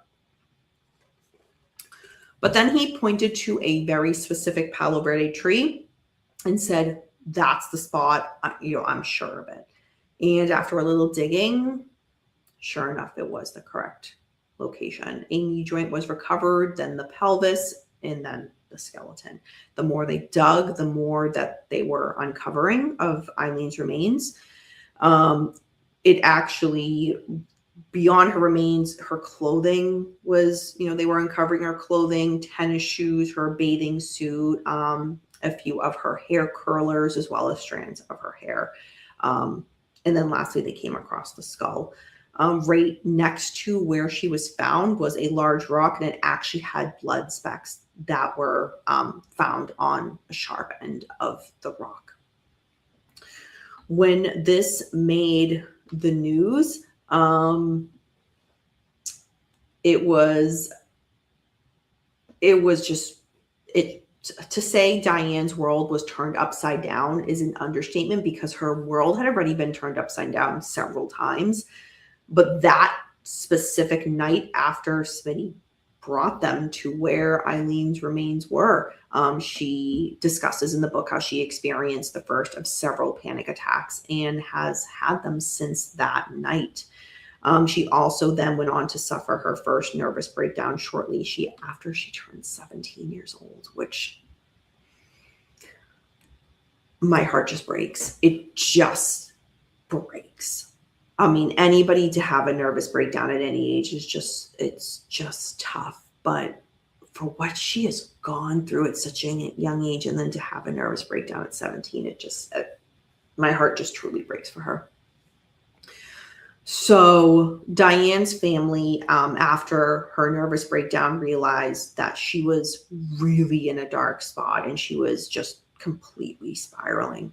So they decided to move the entire family to Oregon. It was about 1,400 miles from Tucson. It took a while, but Diane eventually resigned herself to the fact that SMITTY did commit the murders against Eileen Rowe, Gretchen Fritz, and Wendy Fritz.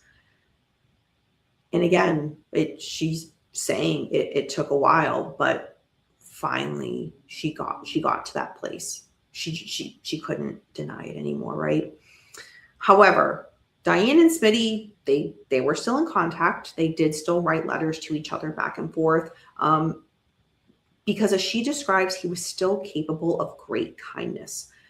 Diane goes on to say that, quote, after SMITTY's admissions of guilt and leading law enforcement to Eileen's remains, I could no longer make excuses for what he did or what went down. That said, I made a conscious decision that even though he committed those heinous crimes, I would still be a devoted and faithful wife, end quote. That was one paragraph that I had to honestly read a few times, because I was just like, there's a lot in that. And it seems to, at some points as a reader, I'm like, it kind of almost like the mind kind of contradicts itself. But then at the same time, when I'm like, okay, Danny, take a step back. This is what her mind was going through. And it made sense to her. So again, one of those moments, like I said very early on, where I really had to, or as the reader has to take a step back and not kind of jump to a conclusion in your mind, that was really one of those paragraphs where I'd be like, Danny, step back, step back. It made sense to Diane. End of thought. It made sense to Diane. So as time went on, though, Diane discusses how she did eventually meet another man named Norman Prideaux, who was an Army veteran, and he served a tour of duty in Vietnam. She did not at first tell Norman about SMITTY, which I'm like, girl, I totally hear you. I mean, how do you even bring that up? What would you do? Bring that up on the first date, like first couple of sentences? Like, not surprised, not surprised. Eventually, though, she did write to SMITTY and told him about Norman. SMITTY understood. He said it would be wrong of him to basically expect someone of Diane's age to kind of hold out for him, right? So on May 20th, 1968, 3 months after they met, Norman and Diane applied for a marriage license, and they were married 3 days later at a local church. Diane's mother did not approve and did not attend the wedding. The book doesn't give a ton of insight into this. I wanted more as a reader. I'm like,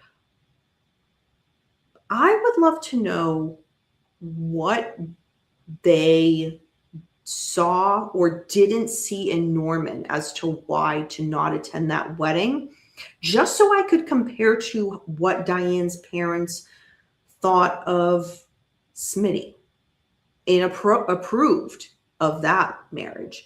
There were just, again, a lot of things I wanted to compare and contrast. And as a reader, I didn't get that. But that was just me wanting extra. That was strictly me wanting extra in the book.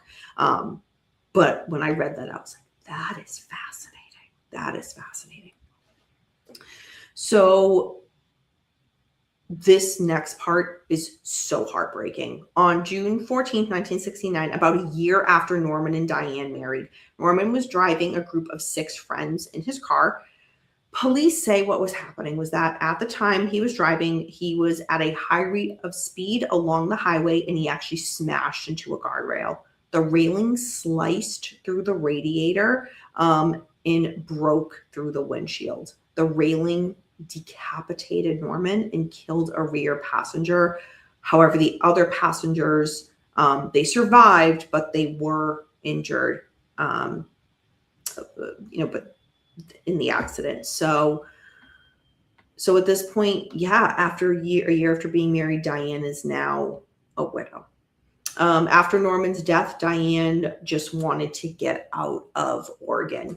Running, she says, running seemed to be the only way she knew how to deal with tragedy. And again, from a psychology perspective, I would love to spend an hour digging more into that and discussing that, but another day, another time. She says she had no coping skills for the hard parts of life.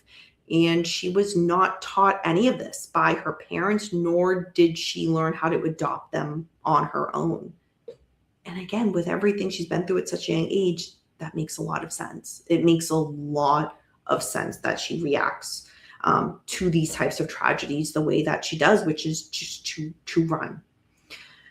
She also talks about, and this is so spot on, again, think of where the field of psychology and therapy has come a long way since the 60s to now.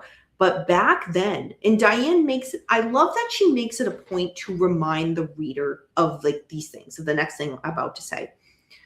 Because Diane and Marshall don't let the reader just take it for granted that, oh, well, they should know things were different back then. No, Diane and Marshall make it a point to point out to the readers the difference in the times, which if you're from the US, you would most likely, not always, but most likely know these differences and change of times. But if you're in another country and you're reading this, these would be things that you wouldn't automatically know. So I really like, for a variety of reasons, that the authors make sure to say these things.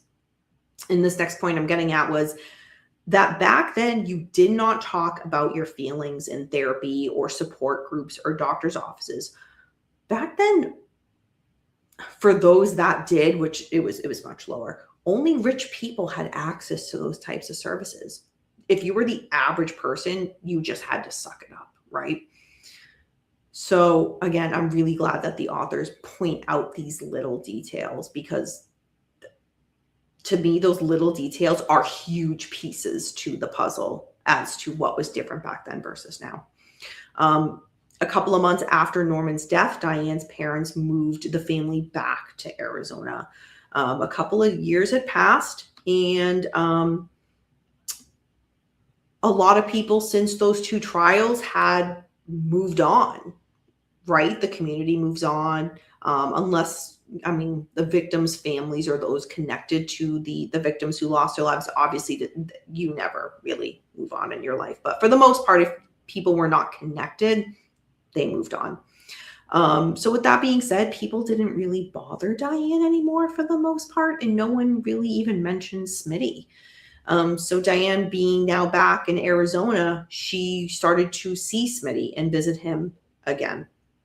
This meant, however, dealing with her old in-laws, Catherine and Howard, doing the round trips to visit SMITTY in jail. SMITTY's parents made front page of the newspapers because in regard to the nursing home that they had, staff had walked out, abandoning the nursing home residents. Shocking, not shocking, because the staff couldn't take any more insults from Catherine. Again, Smitty's mother-in-law, it's one of those things where you read it and you're like, not surprised, not surprised. But again, this made front page news. So it kind of kept Smitty's name and family name kind of in the spotlight, right?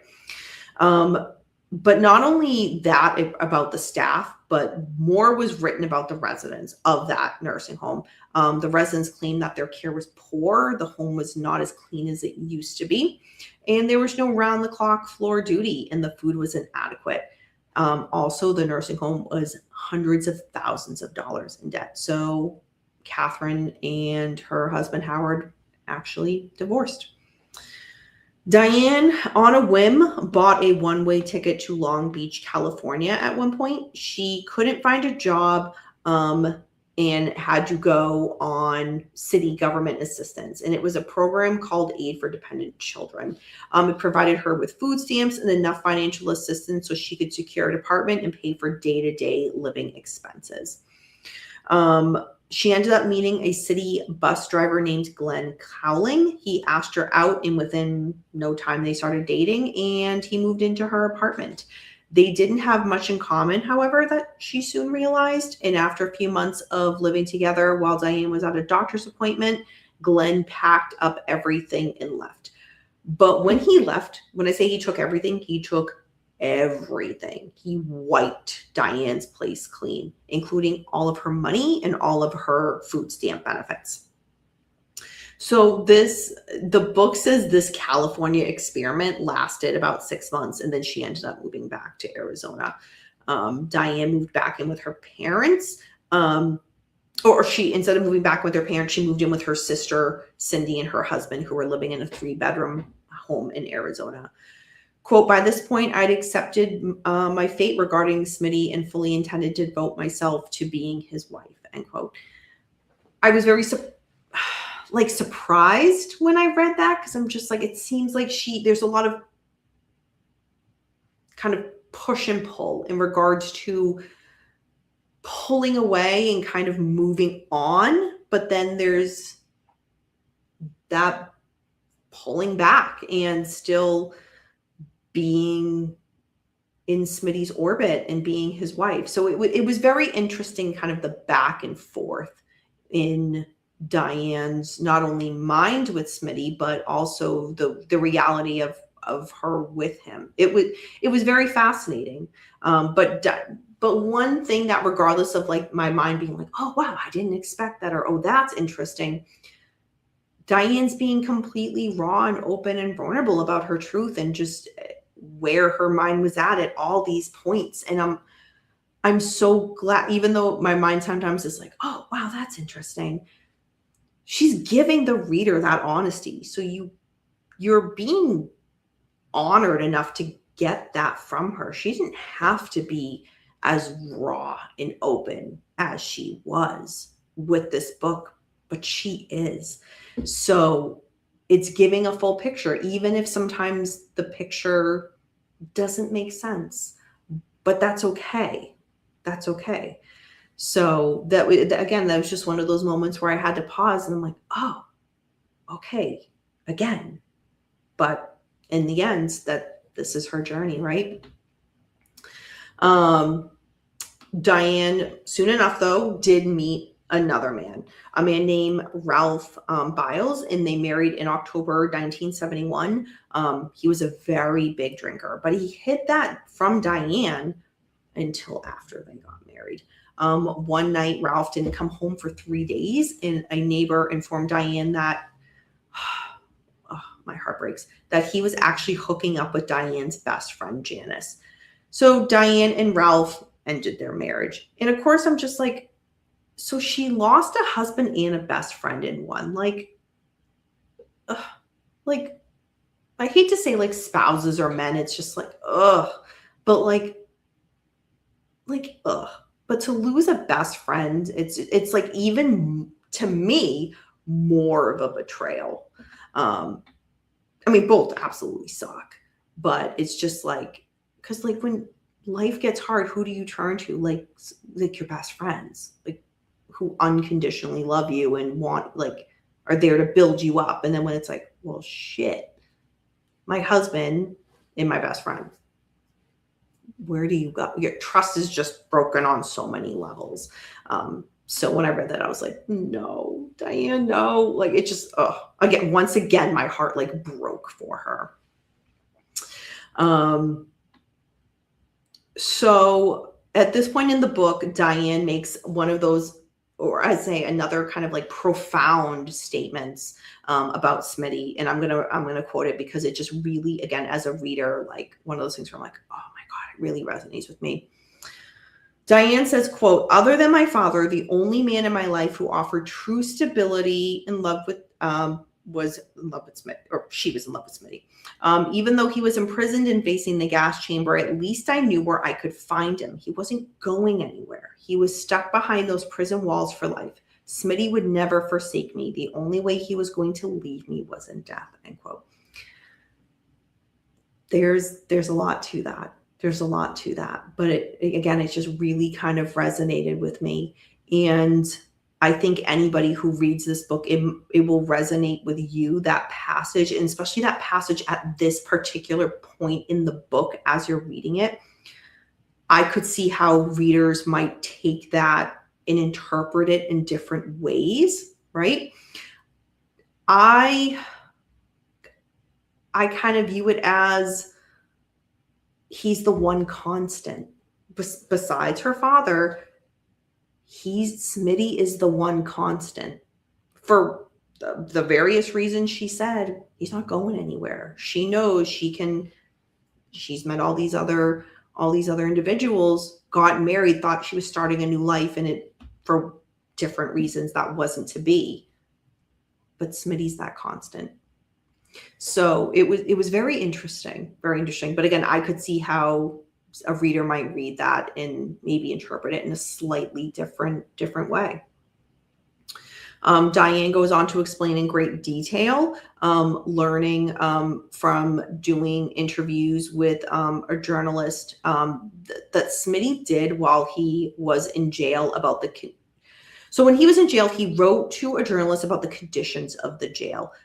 He hid this. SMITTY hid this from Diane while they were together, while they were in communication, most likely because he didn't want to upset her. But this was something that Diane ended up learning later on after the fact. And she talks about that a bit in the book. And it was very interesting because, again, it's one of those things where could he have been doing it from a very selfless perspective of not wanting to upset her, but which kind of goes against what we kind of know about serial killers, psychopaths, where they're very self-absorbed and it's always about them, where other people's feelings or emotions don't even factor in. So there seems to be a lot of balance where, and when I say balance, I mean lack of balance, where what we kind of know about these types of offenders, it doesn't always add up to what we have come to learn through Diane about SMITTY. It doesn't marry up, right? But we'll continue on because there's a lot more examples of that.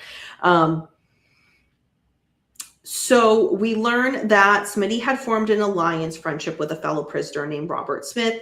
The book goes a lot into Robert Smith and his crimes. I won't be going into that here, but if you want to learn more about him, it goes into that. And then you could, from there, if you found that interesting, research it a bit more online. Diane learned that SMITTY and Robert Smith had made a very interesting pact where they would kill each other if the death penalty was overturned by the Supreme Court. Very interesting pact. Most inmates feared growing old and living out the rest of their lives behind bars, and the only way to set themselves free from this chaos was to die. So right when you get to that, you're like, oh, okay, well then that makes more sense. Weird, but makes more sense. June 24th, 1972, the Arizona State Supreme Court upheld the state's death penalty, maintaining it did not violate the state's constitutional guarantee against cruel and unusual punishment. On June 29th, 1972, 5 days later, the U.S. Supreme Court, however, voted that the death penalty was unconstitutional because they deemed it cruel and unusual.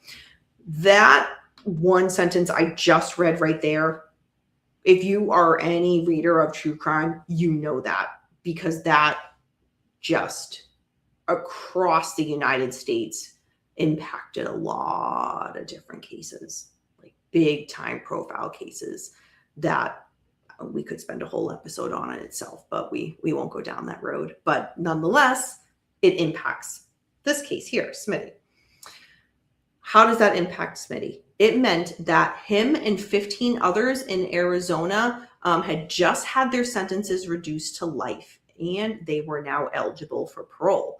So approximately 600 other prisoners on death row in 31 states were also going to be now reduced to life sentences and now eligible for parole. SMITTY and Robert Smith's worst nightmare had now come true. Now off death row, they were moved to Gen Pop and the rest of the inmates. They would surely be targets because they kind of had a little celebrity status, if you will, because of the way that both of their trials and cases were well publicized and kind of national news, right? So a few weeks after the Supreme Court ruling, an Arizona State prison guard testified that he walked by SMITTY's cell and caught Robert Smith attempting to cut off SMITTY's leg with a hacksaw. Apparently, both men had been trying to cut off each other's legs. October 12th, 1972, SMITTY had an attempt to break away and escape from prison.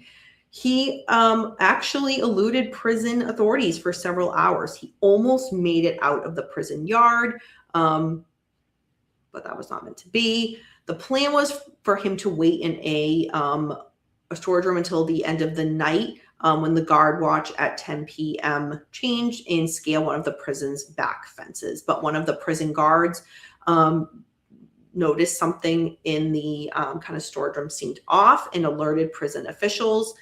So they did an early bed check around 3:30 p.m. And discovered SMITTY's,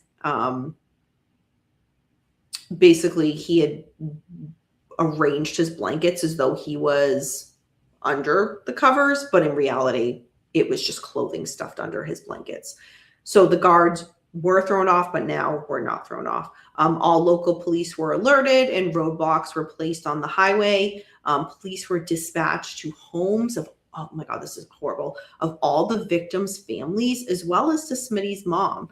But later in the evening, around 6:30 p.m., so just 3 hours later, SMITTY was discovered by guards hiding still in the prison grounds. He was inside a small clothing locker. Because of his size, and he was actually a former gymnast, fun fact, he was probably the only inmate that could contour his body to fit himself into such a tiny space. But SMITTY did not go quietly. The guards shot 9 canisters of tear gas into that room. He did not budge. They were basically able to, a group of guards go in with their masks and locate SMITTY, and he tried to sprint towards 2 guards, and one of them shot him with a blast of tear gas, and he dropped to the floor. It took 4 guards to subdue him. So even though the book describes him as such a tiny guy who could contour himself, like, no, he put up a freaking fight. Hello, Tony. Hope you're doing well. Hope you're doing good this evening. So we're getting to near the end here. So November 11th, 1972, SMITTY and another inmate, Raymond Hudgens, escaped around 10 a.m. by climbing over a fence at the education and rehabilitation portion of the prison. And from there, they climbed over the prison's 25-foot outer wall. At this point in the book, we learn more about Raymond Hudgens. Again, I will not get into that or the background of his criminal past, but it is discussed in the book, which is very, very fascinating. The Tucson Police Department set up roadblocks and even some patrol cars to everyone, again, involved in SMITTY's trial. Imagine being one of the victims' families and being involved in that trial, and then not just once, but twice having police be dispatched to your house because he's potentially out there and could show up. It's for the victims' families that's tough. That's tough. Law enforcement didn't know that SMITTY, they had already found refuge in a 3-bedroom ranch house of a 58-year-old guy who lived just 4 miles from the prison. The men had broken in, so SMITTY and Raymond, and they were holding that 58-year-old homeowner at gunpoint. The homeowner's girlfriend and her 17-year-old son and his 16-year-old friend actually drove to the house the next day to check on the 58-year-old homeowner. When they got there, again, they didn't know what was going on. They were actually held hostage too. Around 8 p.m. the next day, SMITTY and Raymond made their next move. They told their hostages they were going on a group drive, and they were able to actually elude law enforcement and drove for about 60 miles. It's noted that SMITTY was polite. He asked the man's address so that he could send back the clothes that he stole from him. And he also gave the man $5 for gas so the group could get back home. Very, again, very weird balance, right? SMITTY had said, please don't notify authorities till you get back. And the 58-year-old man actually kept that promise. So SMITTY and Raymond, they were now still on the run, staying at a motel. The men knew someone who might be able to help them out and get shelter until they could figure out what to do next. SMITTY called Diane's sister, Cindy, asking for Diane. And SMITTY asked Diane to meet him in an hour. Again, he's out on the run, and she did. She met him. SMITTY got into Diane's car. As she says, he was wearing an awful looking blonde wig that actually drew more attention to him. They rode around for a little bit, and then they went into the backseat and had sex. SMITTY wanted Diane to take him to Mexico so that they could start their lives over together. Diane knew he was a wanted man. And then if she went with him, then she would be wanted as well. SMITTY rationally understood that and said that he just needed to get to Mexico because they don't have an extradition treaty.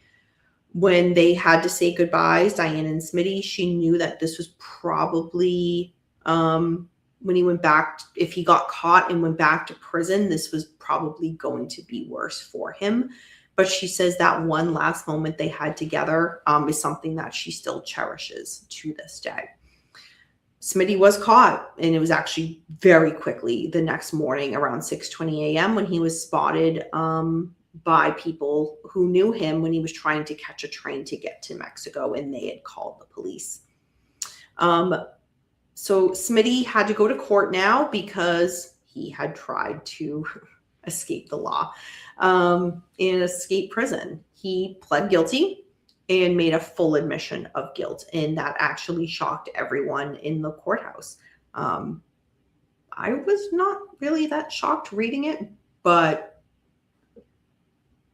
I don't know. I genuinely don't know why everyone was shocked. When I read that, I was like, that makes actually perfect sense. But nonetheless, a few weeks later, however, SMITTY actually went on to then change his mind, and he pled not guilty. So he had a trial. He was found guilty of escape, but not guilty of kidnapping. That part I found actually kind of confusing and interesting. So he received 4 to 5 years in prison. Keep in mind that was to be served after his 2 life sentences ended. So it was going to be consecutive, not concurrent. So the prison now had a reform because there was a new warden where SMITTY was being held. And he actually had a saying that every man gets one chance. And he gave SMITTY what was one chance. Smitty had said, quote, in 7 years of prison, no one had offered me anything, much less a chance. He offered, and for the next year, I ran like hell with it, end quote. Smitty was trying to prove that he could, in fact, be trusted, and actually asked if he could be granted what was called outside trustee, OT status. What that means is it affords an inmate more privileges, but it also lets them live in a residential style dorm outside of a cell block. His request was denied at first, but was told, don't give up hope. Show a good stretch of good adjustment, good attitude, and maybe down the road, your request would be considered. And that's exactly what Smitty did. And over time, Smitty was placed on good status and was able to move to a cell block kind of closer to the door area. I'm not doing a good job in describing it. The book does a better job, but basically those were all positive things. Smitty was given the opportunity to be in charge of the prison dogs and even take them to the vet. Smitty worked hard on bettering himself while in prison, working on his poetry, assisting other inmates, did coursework through Arizona College, etc. And in 1974, Smitty actually legally changed his name to Paul David Ashley. So the prison itself, not just for Smitty, but for all of the other prisoners, was actually looking really good with these positive changes because of that new warden's approach. And Smitty was a actually good mouthpiece and even wrote an article about the prison reform system. The article got picked up by the Arizona Republic, which in turn got picked up by the Associated Press. Kind of good and not so good that happened. Some inmates praised him because it gave the public and the prison a chance for parole and reform. But the hardcore inmates, not so good. They harbored resentment towards Smitty because of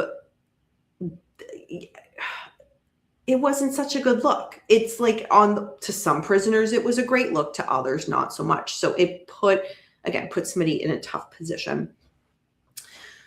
Now in the book, things really are going to really, really shift. Diane describes what would be her last visit with Smitty. She says he said some things to her that were very concerning, but she said he always knew how to then take it back and make it so that she felt happy and that she felt loved and that she felt cared for. How he wishes that they could be together at home full of kids and how he would love to take care of her, etc. March 20th, 1975. A news bulletin appeared on the television, and the news anchor said that Smitty had been repeatedly stabbed while in prison and was in critical condition. Diane called the prison, and what they told her was, quote, it's bad, really bad, but you can go see Smitty at the hospital if you like, end quote. When Diane called the hospital, his dad actually picked up the phone saying, quote, he's on life support and will probably not survive this, end quote. When Diane asked her former or ex-father-in-law if she could come see him, she was told no. Smitty's parents talked about it, and they knew Smitty would not want Diane to see him in his current condition. Diane had learned from the newspapers about Smitty's attack. His attack had happened. He was in his dorm room and he was attacked by two men that he considered friends of his. They basically shanked him more than 20 times each. So March 30th, 1975, Diane had received word that Smitty did in fact pass away and was now deceased. She actually didn't learn it from her former mother and father-in-law. She learned it while watching the evening news. She was devastated. Her first and only love was now gone. When I read that, I was very angry, almost on Diane's behalf, that she had to learn about that through the news. I understood where she was saying, in the book that, that her mother and father-in-law had, Smitty wouldn't want her to see him like that. I'm like, okay, I get that. But to then not let her know that he died and for her to learn it on the news, I'm like, what the hell? I don't know. It just, that was sad to read that she had to find out that way. Diane spoke to her in-laws after learning about Smitty's death. Her former mother-in-law, Catherine, was not showing much emotion per usual. Howard, however, he poured his heart out to his former daughter-in-law, Diane. They talked about how much they loved Smitty despite the pain that he brought to everybody's lives. Catherine, again, Smitty's mom had said there'd be no service for Smitty, and he was going to be buried at a graveyard at Arizona State Prison because she didn't want any grave that they would have got for him to possibly be desecrated. The next day, Howard called Diane to say there would be a formal service at the prison, and Smitty was buried in a simple ceremony on April 2nd, 1975. And the only people that were in attendance were Diane, Smitty's mom and dad, and then the Catholic chaplain at the prison. Diane talks about how she walked through the prison cemetery, which was essentially a field for it was for prisoners whose families just didn't want to claim their loved ones' bodies. And at the entrance, there was a sign that said, quote, "They lost their lives while paying a debt," end quote. And most of the graves only had the prison inmate's number on it and date of death, really not names. I actually have a note here. Diane describing walking through this prison cemetery was one of my favorite parts of the book. Yeah, it was I just found it absolutely fascinating because on the one hand, they are for Smitty and kind of processing what she's seeing around her for that, but then also taking in everything else. And walking through a prison cemetery like this is not just something the average person can go and do, why would someone want to, right? But for her to describe it in such detail of what she's seeing, but what she's thinking, what she's feeling while doing it, I found that fascinating on many levels. Yeah, and that's why I made a point to make a note that was one of my favorite parts of the book. So let's see, how many pages do I have left? Okay. We're getting there, folks, with my notes. Y'all know how I am. Y'all know how I am with the notes. So Diane says it's taken more than a half a century to piece together what exactly happened the day he was killed through newspaper articles, reports, eyewitness testimony, other accounts, some digging of her own. She kind of pieced everything together and finally feels she knows what happened. So I won't get into too much of what happened because that can kind of more easily be researched in regards to Smitty's death. But I will say that the autopsy report found 47 wounds on Smitty's body, some as deep as 3 inches. So it was a brutal attack. So at least 2 months after he was buried, the men who were responsible for his death faced charges in court of actually first-degree murder. They, of course, when they went to trial, they tried to claim that Smitty was the one that went to attack them, and they were, quote, defending themselves, end quote, against Smitty. Needless to say, no, that didn't really fly. One of the men, Jimmy, was sentenced to 10 to 20 years for the crime. And Dennis, another man in that, was sentenced to 10 years for the crime. However, the judge said that the sentences would be served concurrently with their existing ones. Side rant, I don't understand. Like, factually, I understand, but morally, I don't understand concurrent sentences. I really don't. Because it's almost a wash. It's almost a wash. You're already serving this time. So we're just going to add this in, but you're doing the time anyway. So like it just bothers me because it's really just a wash. And in the end, it's, what is it? Okay, now you went through another trial, slap on the wrist. Like what? I don't know. It really bothers me. But in the end, that's what the judge sentenced, concurrent sentences. So there has been a lot of talk about SMITTY's attack, where most of the inmates at the Arizona State Prison believe that SMITTY's attack was an outside job that was paid for. Allegedly, the men were each paid $10,000 to carry out the hit for SMITTY. Diane actually says in the book that she thinks Dr. Fritz was behind it. So that's Mr. Fritz, the father of the two earlier victims that we had discussed. So very interesting. The last part of the book is an epilogue. Where are they now? So yeah, I'll just leave it at that. So I just threw a lot of information at you guys.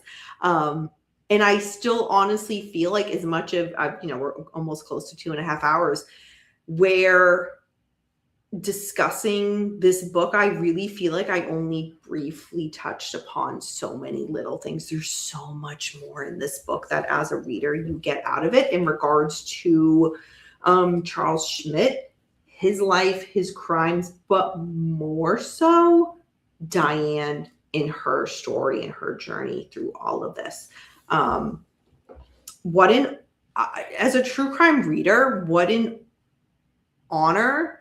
And for somebody like her to be so willing, after so many decades, over 6 decades of remaining silent, to finally say, I have a voice and I'm going to speak my truth and say what this was like for me, not just then, but throughout and now.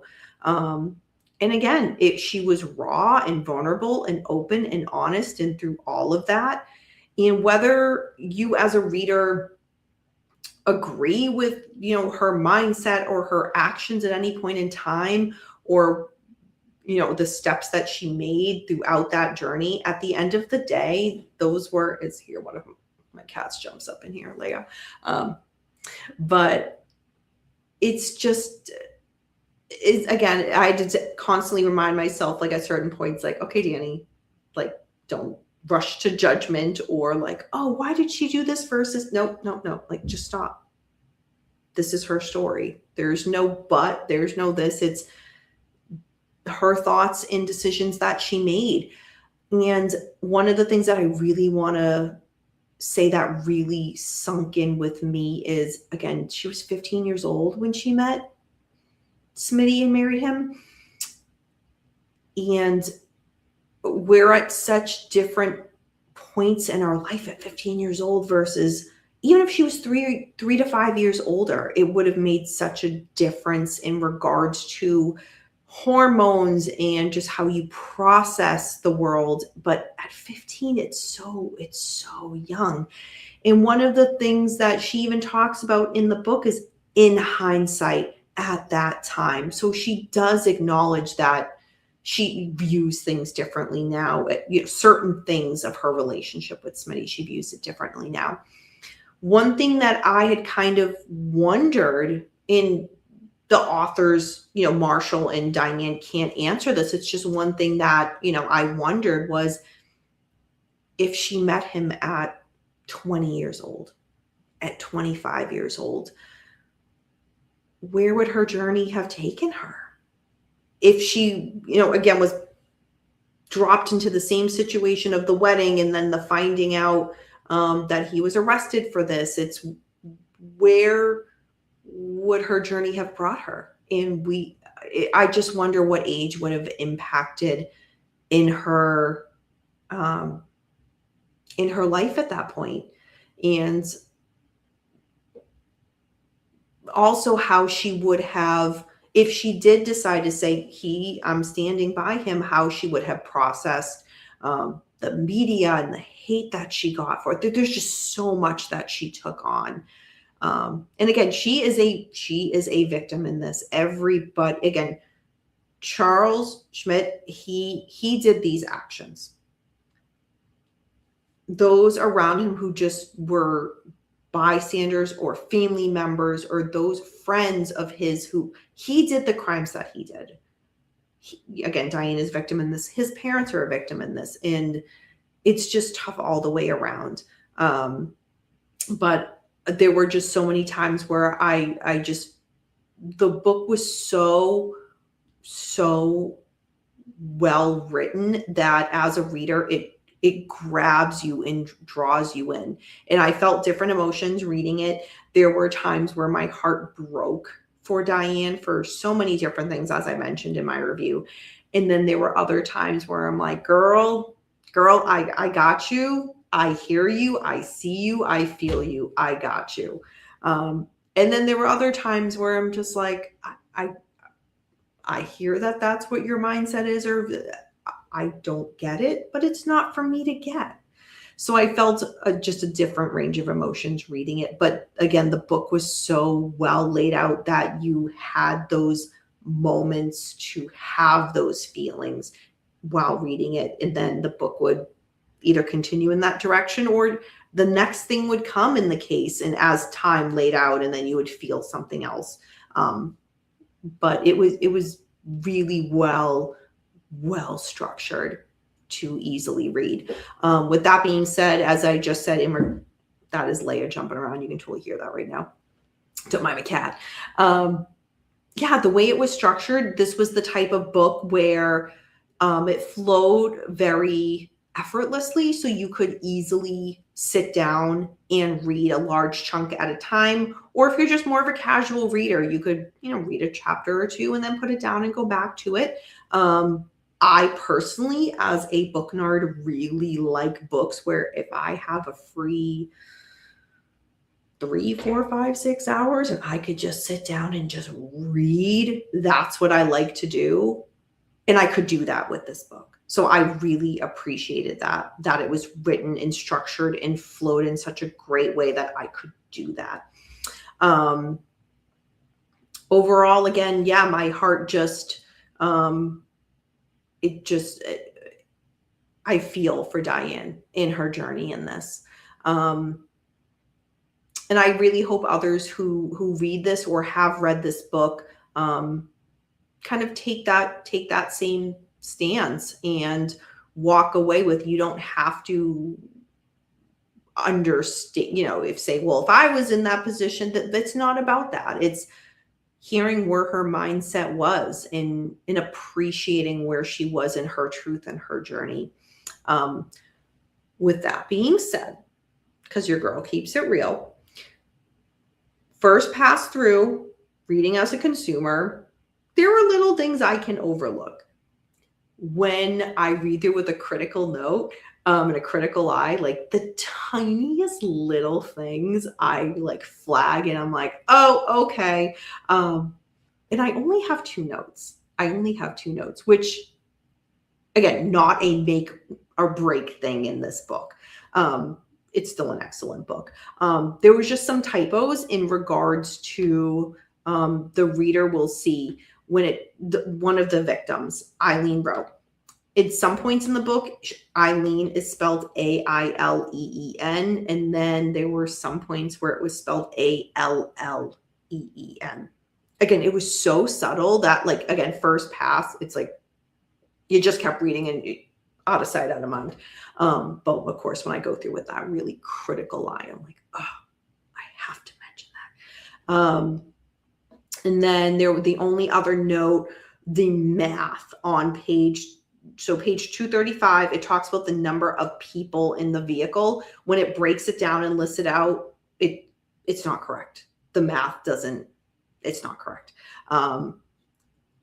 Again, does not break it for me. It's not like this was an excellent book, but because of this, I put it down. No. Those were just the only 2 things, which again, and I just want to say to the authors, when I'm reading through with that critical eye, if there's even a word with an extra space in between, like I'm just like, oh, gotta flag that. Like I'm super, super critical, but that's just my OCD mind. But other than those 2 points, excellent read.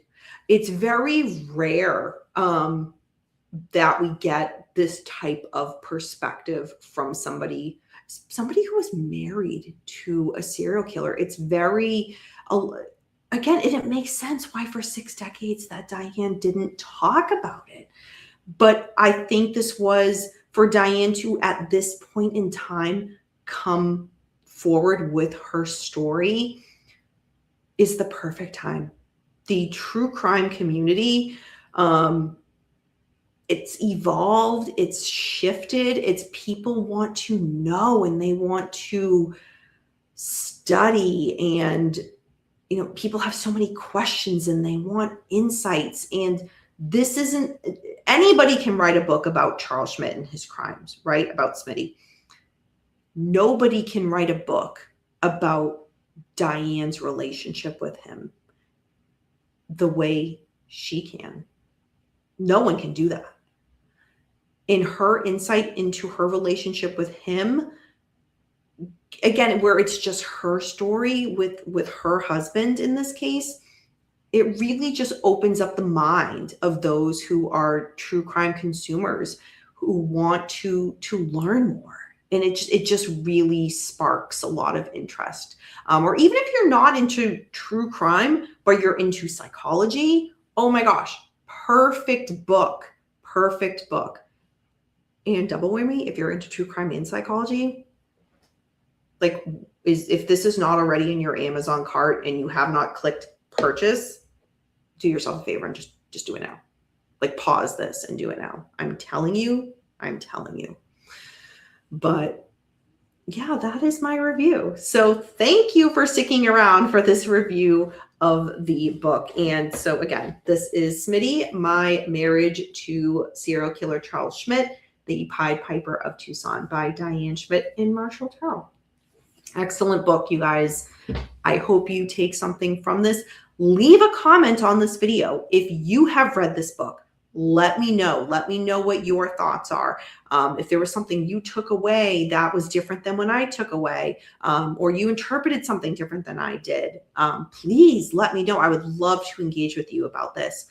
If you haven't read this book, but you listened to this review and there's something you took away from it, or maybe you're like, you know what, I need to order this book and learn more about it. I mean, please let me know. I love to engage with y'all.